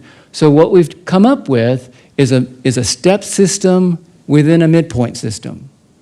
And its range is anywhere from 0 to 20 years within the minimum and max, if that makes sense. So we've just placed markers along the path to help in the recruiting aspect of coaches. Mr. Gardner, can you explain real quick before we move to athletics step basis? What does, in terms of executive and management pay, EX, AM, AI, and TS, what's the difference? I'm going to show you that in just a moment. Okay. Okay? Mr. Gardner, before you go on, I have a question. So, and this is really Chief Cook. Mr. Gardner just said that 11% will get us to 68,000 start? Mhm. Okay. Does that do it for you? Is that enough, or you need to be 70? Do you need to be 70? I'm serious. I don't want to use the word diddly. I'm very serious, because if that's not enough to be competitive, we need to do something. We need to go back to the drawing boards. We need to do something to attract and retain officers, because at the end of the day, to me, if we're not safe and secure, we're out of business. And you know better than anybody, I've seen all the ads, I've seen the competition. I know we can't compete with the city of Houston. I'm not trying to do that, because they're not apples to apples jobs, so we don't have to exactly like that. But is 68 enough, or does it need to be 70? And you don't have to give me an answer right now. We just need to know what, by the time we get to finalizing this thing, we just need to know what do we have to do if that's going to get us there. And maybe we haven't talked about, Mr. Gardner, are you going to have discussion about the retention bonuses that we talked about at 5 and 10 years? Is that part of your presentation or not? It's not. Okay, because that might be. One of the things I was going to share with you was that it's just not about recruiting, it's retention Right. of our people. Because if you have an officer that's been here for 5 or 6 years and they see City of Houston, West University, they can go over there making a lot of money, okay, with less responsibilities. So we want to be able to keep our people that we have, that we've invested in, the ones that we train to help protect our children in our district. And I appreciate that. Mr. Beatty, were you able to come up with numbers of what that would cost us for going ahead with the 5-year and 10-year retention scale for our police officers? So we looked at for the same group that Rick is talking about, the officer and senior officer, we everyone's kind of in a different place with years of service right now, but I would say we would want to add at least $50,000 a year to the budget, to the recurring budget, to be able to support something like that. And I'll just say that extends us, it's a commitment of those funds, so over a long period of time as well. So just to, consider that. No, okay, I appreciate it. So you're saying we'd have to start the 5-year and 10-year retention pops, you would have to start budgeting 50,000? Yeah, we'd want to have 50,000 right now. I took a look at, depending on if we're saying it's retro, so if you are hitting your 5 right now or 5 next year, it looks like at least, sometimes it's 70,000, but, I'm trying to project over, are they still going to be here in 3 more years when they're eligible for it? Sure. I would say a general rule of thumb, at least $50,000 added to the recurring budget. Okay. And Chief Cook, does that help then if we have to stay at 68, or maybe we could push it to 60 at 9? Is that enough of a carrot for you to overcome the fact that we can't have a starting pay to meet somebody, an entity like the city of Houston? Because we can't get there, I know that. But does that really help you to attract and retain, like the fine people I see standing in the back of the room who I love having on our police force, I've known them for a long time. Does that help you do your job? I guess that's my question to you. The reason I proposed the 70,000 is because I would not like to come back the following year and ask for more money. The 70,000 plus the stipend for the longevity would put us in a position to where it would keep our people satisfied, and it will also attract people that want to come here and have a future in our district.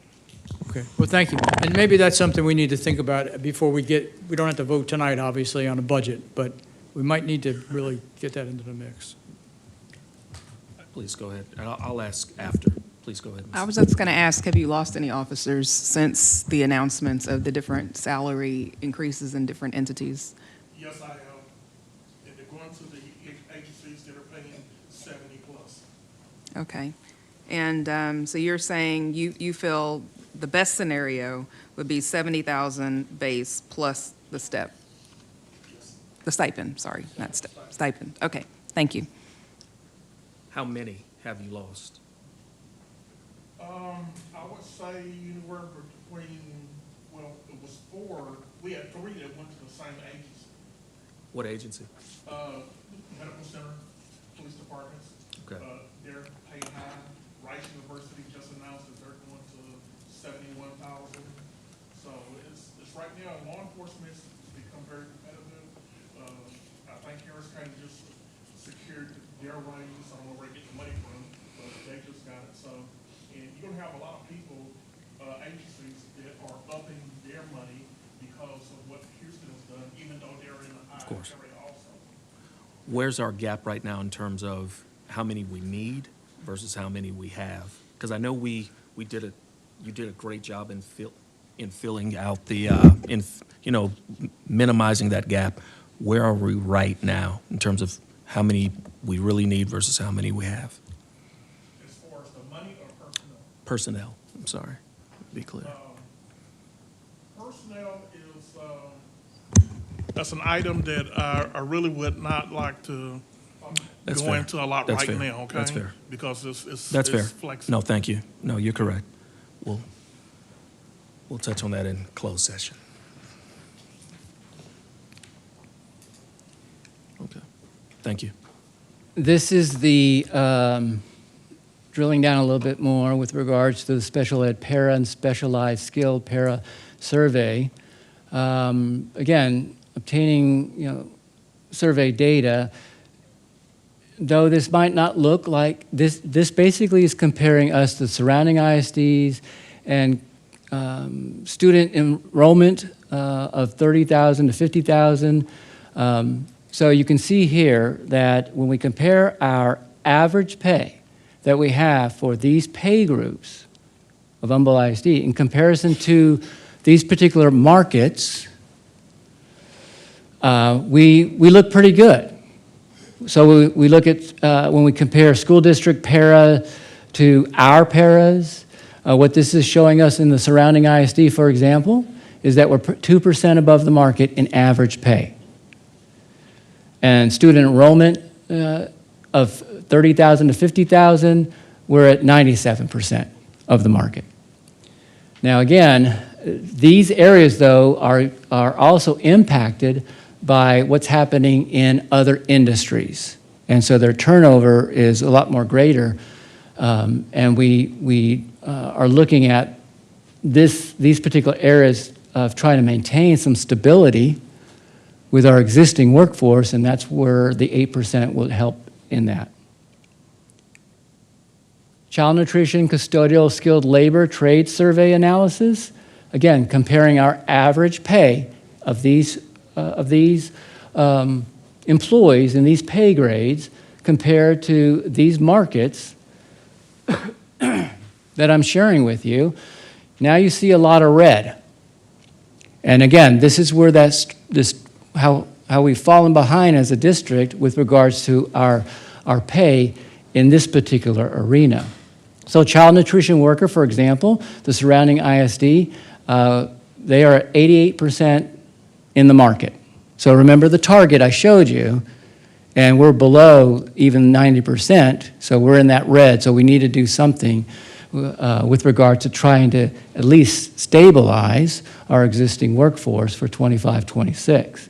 And so this would be one of the ways to do that with regards to general increase above 3%. This is police. Now police shows some yellow, not a whole lot of red or yellow. Again, this is average pay compared to other school districts as well. But what Chief has just mentioned to you is that now we're starting to hear from these other entities and what they're trying to do, because it's a supply-demand issue out there right now. And so City of Houston Police Department, I think Chief shared with me, anywhere from 500 to 1,500 vacancies is what they have. So they're going to be the big player in the Metroplex area that's going to be pulling from other entities, whether it's ISDs or municipalities or the like. Mr. Scarfo, did you have a I was question? going to say, and they also have a sign-up bonus too, don't they, Chief? Yeah, so some do. that's another thing that, yeah, we just can't compete with that, but. Executive and mid-management survey analysis.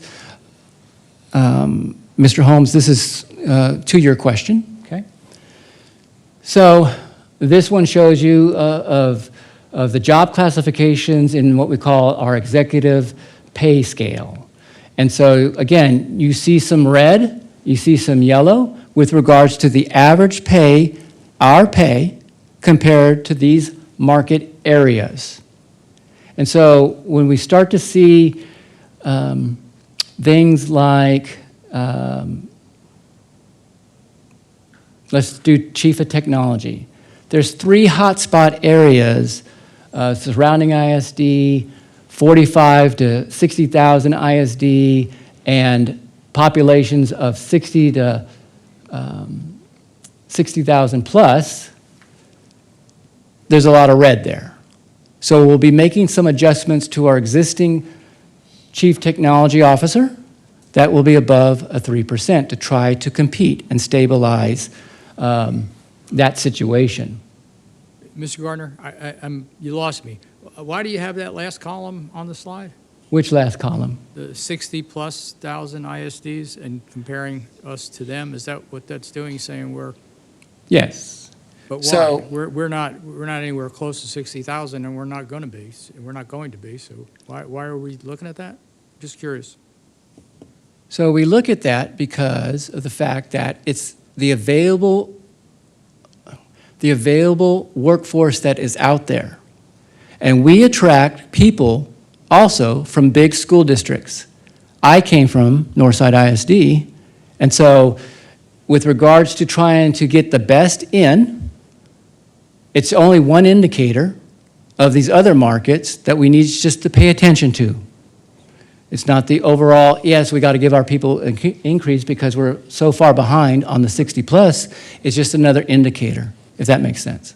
Yeah, yes and no. I mean, if you're going to if somebody's going to come for a job that's posted and they're at a district, we're going to have to, case by case, deal with the salaries. If you really want to hire a particular person, because they're off the charts, and we may have to, in those cases, bend and do things, be flexible and give more than we might, it may pay more than the current job that's here.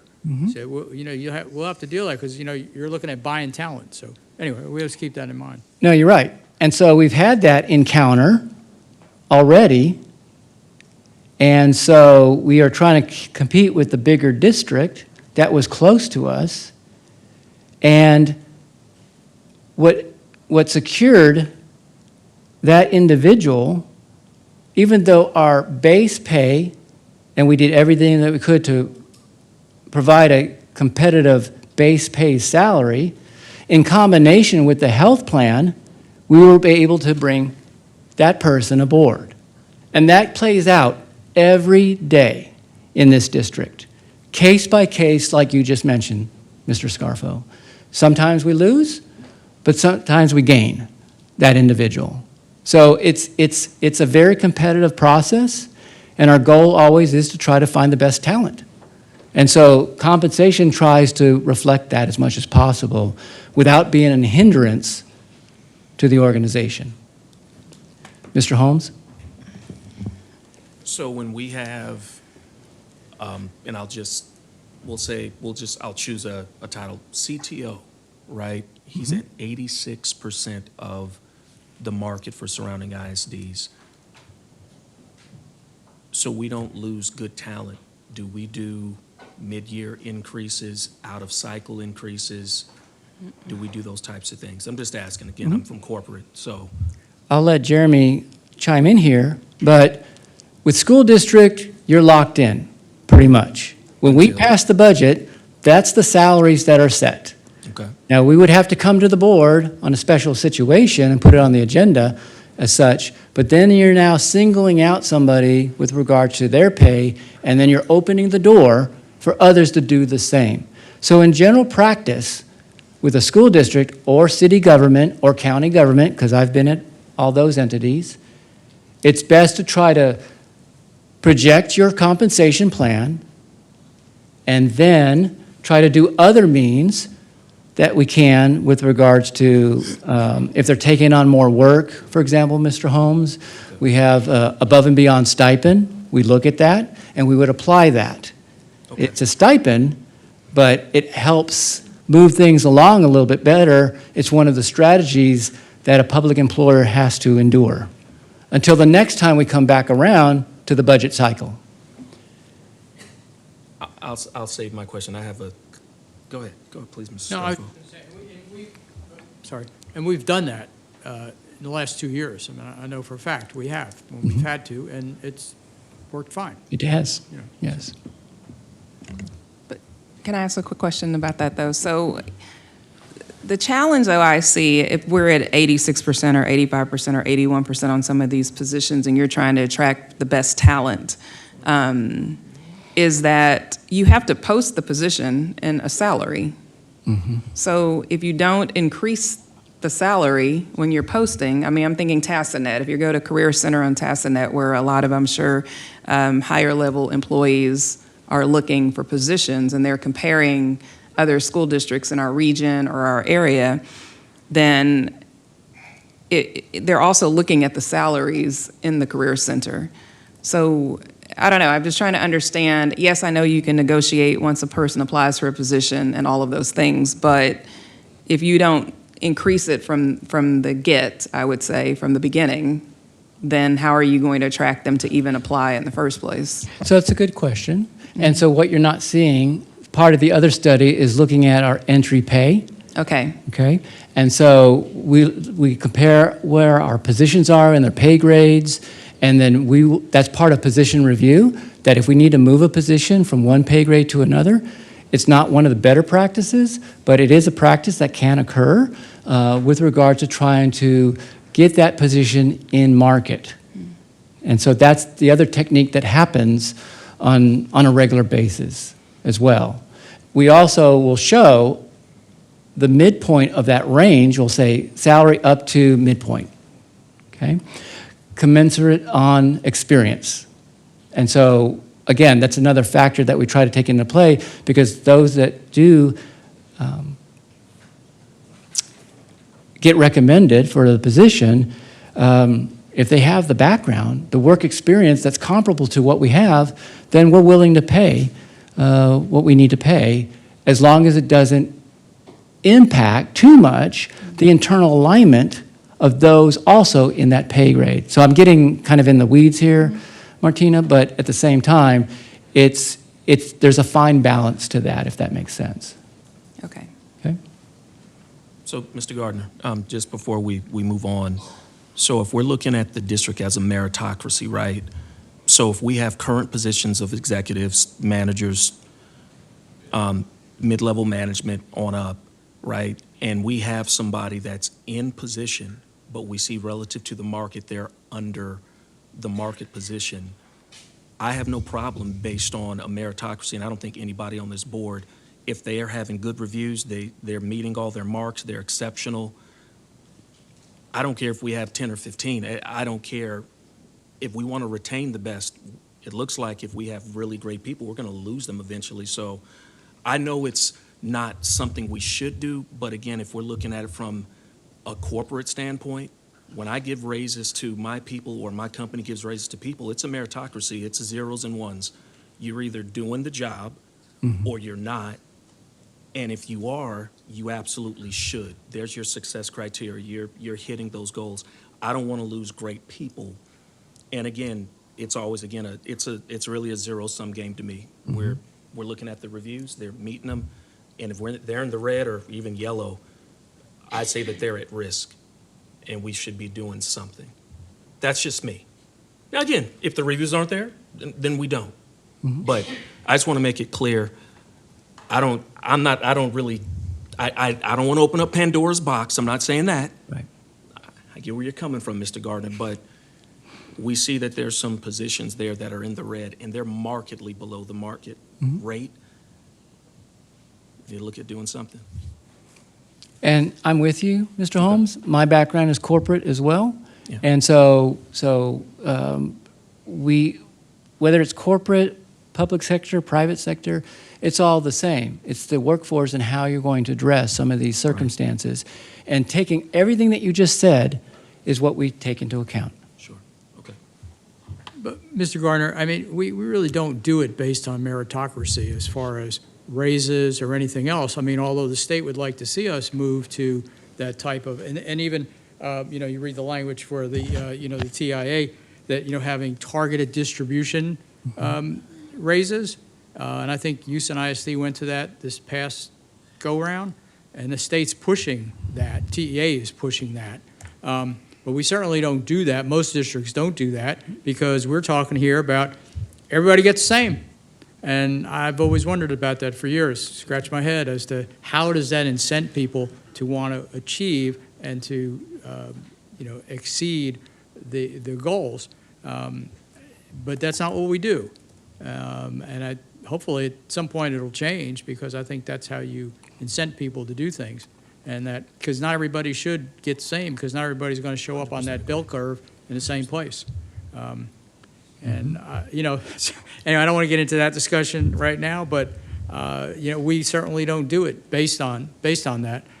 We have to be competitive when we want to attract people here, and we might have to pay up. Again, use that sports metaphor. You go out in the free agency market, you pay up, right, because you want that talent. So, anyway. And that's right. For school, I've been in public education for 27 years or so, and the general increase is one mechanism to move people along. It's always been that way. There is no other mechanism that will move people along in public education, and that is called performance pay or merit pay or things like that. Part of that reasoning is that it's too much to take on for public education, per se. Some don't care for it. Some like the general increase. It was the same thing in county government when I was there as well. So it's kind of, there's pros and cons to both. And teacher incentive allotment, or TIA, is breaking that through with some of that that's occurring. It's trying to stabilize the classroom, at the same time trying to reward on performance. And so you're getting a blend of both worlds, so to speak. And so it's kind of a fascinating thing to see and play out. So I hope it stays around. Let me just say that too, that the state continues to fund it for years, because there's been a lot of time and effort and people's ability to earn classroom teacher $100,000. And so hopefully the state continues its funding in that. Okay, where am I? Okay, so mid-management, this next group, and we're almost at the end of this presentation, but these are the mid-management positions and where they fall in comparison to these market groups. And so again, you'll see some yellows, you see some reds. We're going to make some equity adjustments to those that have fallen behind in these job classifications, that, you know, where there's a lot of red to it. The yellow is concerning, but there may not be any equity adjustment this time. But this time next year, when we do some analysis, that might be something different when I present to the board again. But keep in mind that salary data changes every single year, because what happens? The seasoned veterans that are high salaried in those job classifications, they retire. And then the new ones come in at a lower pay. So that impacts market data. And so we might be seeing right now, for example, the director of CTE at 89%, but in that market, if all of those, or majority of those leave that are seasoned veterans, and new ones come in at lower salaries, our CTE person might be at 95% this time next year, plus the adjustments that we do. Okay. This is the administrative business job family. And again, I won't bore you with the details, but again, you're seeing quite a bit of red here because we're not only competing against ISDs, but we're competing against industry. And so people can make a lot more if they go back into the private sector, and we are feeling the effect of that in these job classifications. And then lastly, the athletic stipend I mentioned to you with regards to a step system within a midpoint system. All we're basically doing is taking, and this is an example, the minimum and max, and dividing that by 20 and spreading it out within the pay range to have it evenly spaced out, so that the athletic director, when he's out there and he gets a coach and they have, I don't know, 5 years coaching experience, he can just point to the chart and say, that's what you're going to be making, plus the base pay. And plus, if you're at a TIA campus, you probably can make this, and your health care insurance is going to be lower than any other district around us. So come join us, is how that conversation would go. I know a lot of districts offer a bonus to coaches who win state championships or make it to a certain level. Do we do that at all? Not that I'm aware of, Martina, but again, that part is performance pay. So I would suggest that the athletic director, if he wants to do something like that, he would develop a plan, a proposal, and we would take a look at that. But that would be on top of Right, a stipend on top of this. on top of base pay. That is considered performance pay. You won state, you get this bonus, so to speak, right? Mm-hmm. The following year, they may not win state, so that person wouldn't get that bonus. So that's how that can work within the system itself. Okay. Okay? So, we are still waiting to hear from the federal state legislature on how it's going to impact the 25-26 budget. Like I said, this is a work in progress all the way up till June 17th. So we will continue to look at different things that were discussed here and see what we can do. Our two district goals is resource alignment, trying to not go into a deficit budget, but to continue to attract and recruit candidates, as well as trying to keep the family whole as much as possible. So that is really the end of this part of this presentation. Do you all have any other questions for me? Yes, sir. On one of your slides, you showed all in red the exemptions of teachers that will not get the $5,000 for. It was Sorry, on the Mike. right-hand side of the slide. Yeah.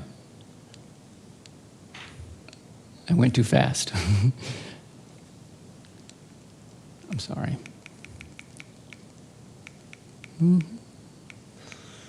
There it is. Next one. There we go. There it is. Mhm. I just want it to be clear that everybody understands, this is not from you and Mr. Beatty and the district, that this was mandated from the legislature that came down, how this money will be distributed. That is correct. Correct? That way, you're not looked at as the bad guys, that this carve-out was done by Austin. Okay. That's And- correct. And then secondly, is there any chance that we can, in the future, change from the end of June to a later date in the year that we don't get leapfrogged? Is that something that we can look into? So there's pros and cons to both sides. I know there's a number of districts right now changing from September 1 to July 1. One thing is we can get people hired earlier. We can get started earlier. That is a very, very, very significant change for the district to change between school years. It's easier to change 9-1 to 7-1 because you're shortening 1 year, so you kind of give yourself a little boost to fund balance in that 1 year because you're only having 9 months of expenses instead. Well, I'm sorry, you're saving yourself July and August, 2 months of expenses when you make that change. When you go the other way, you have to have another 2 months of expenditure. So it would be a one-time draw on fund balance. But I personally like 7-1. I believe it. I don't know the numbers on districts like percentage-wise, but I think it. Pros and cons, but I prefer 7-1 in my opinion. Fair enough. So, Go ahead. I'm sorry, I didn't see it. counselors, how are they coded in PEMS? I didn't see counselors. Did I just miss it? Like what? No, they're on the midpoint pay system, Okay, and so they have their own PEMS code. okay, So they'll be a part of the midpoint system, okay. and so they'll be part of that 3%. Part of the 3%. Thank you.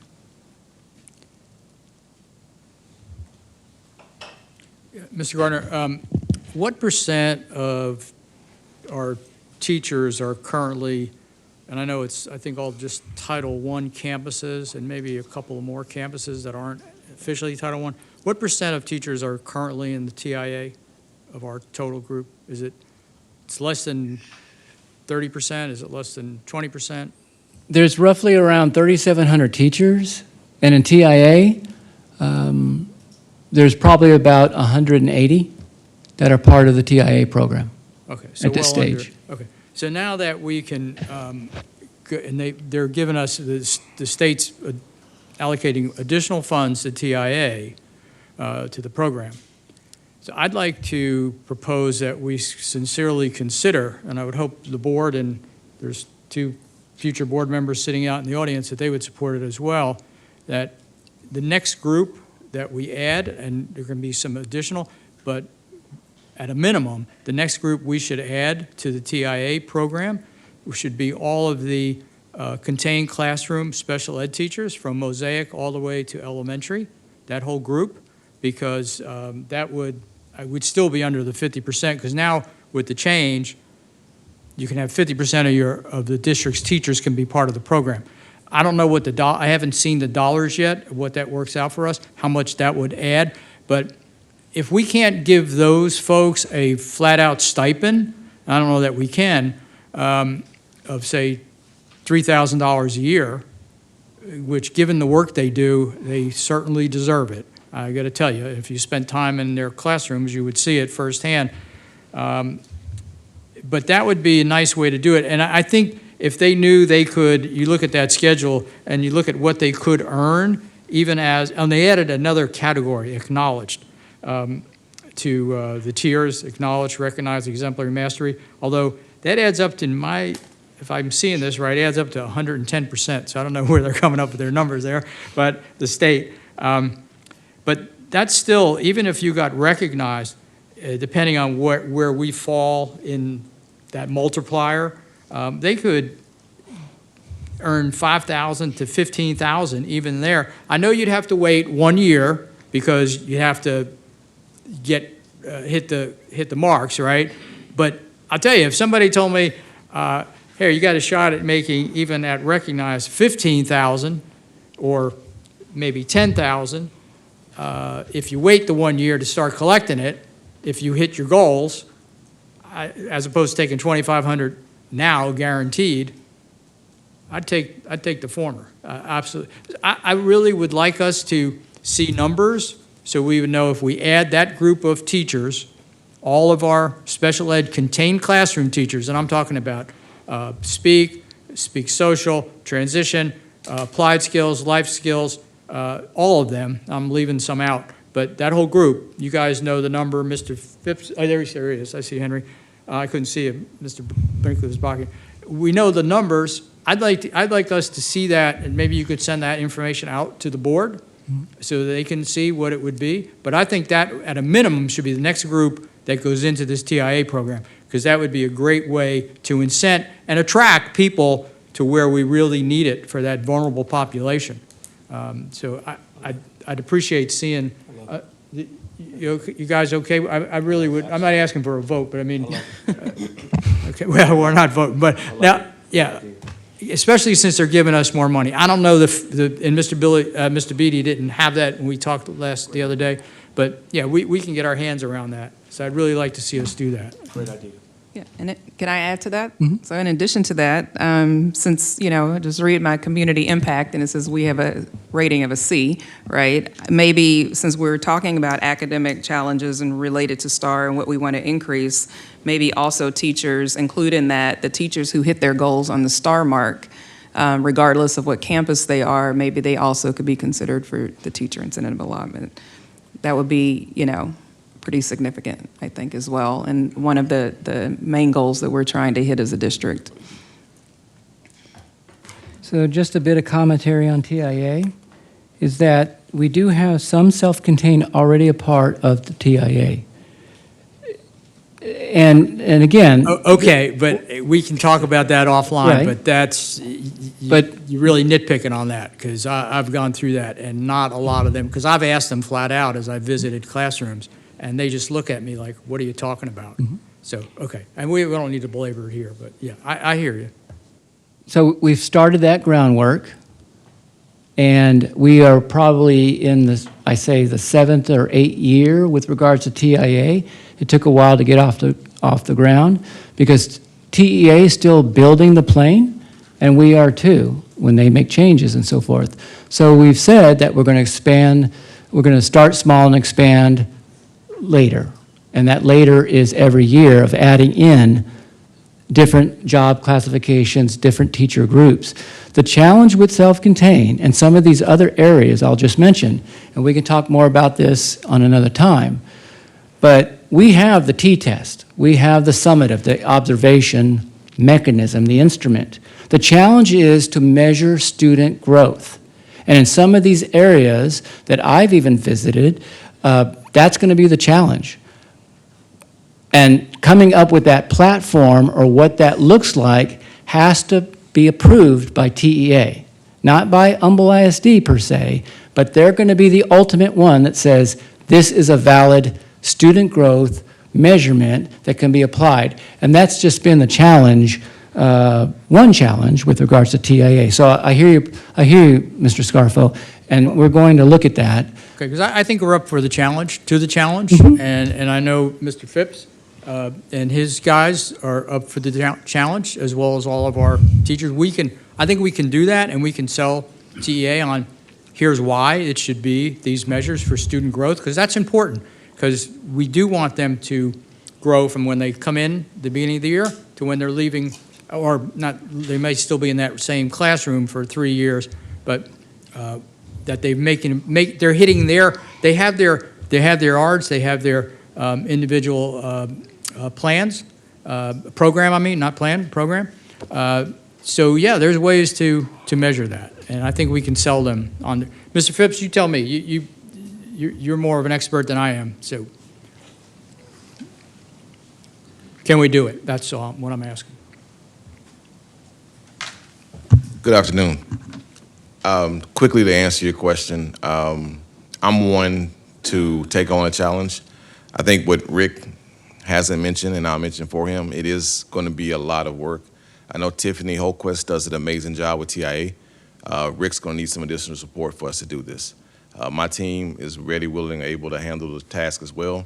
What I'm going to have to do to be able to do that is do some reorganizing, not necessarily additional staff, but reorganizing to get it done. But yeah, we're up for it, and we're ready and willing to do it.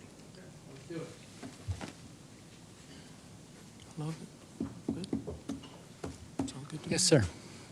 I'm just seeing where we ended up on the police. Are you going to look at 69 and hopefully 70? Is that how we ended up? Just make. Yeah, like I said, we're going to take what was said tonight, take all that into consideration, crunch some numbers, see what the cost impact is, apply it to the budget, and then see if we're going to remain positive or we're going to go into a deficit. I mean, that's what typically happens in this process as well.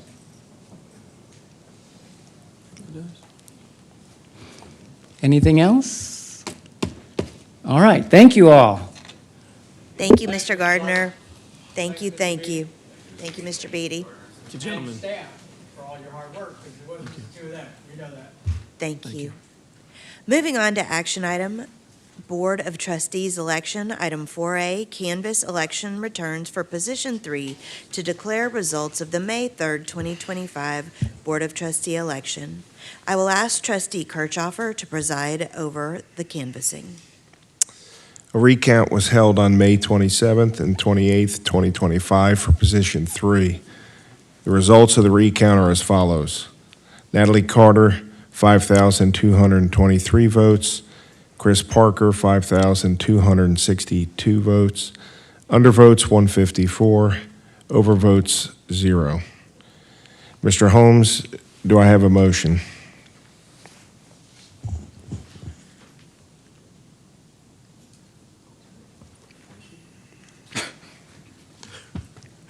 I move to approve the results for the May 3rd, 2025 election for Board of Trustees Position 3 and declare the winner. Second. Any discussion? All those in favor? All those opposed? Any abstentions? Motion passes. The time is now 8:29 p.m. The meeting is adjourned.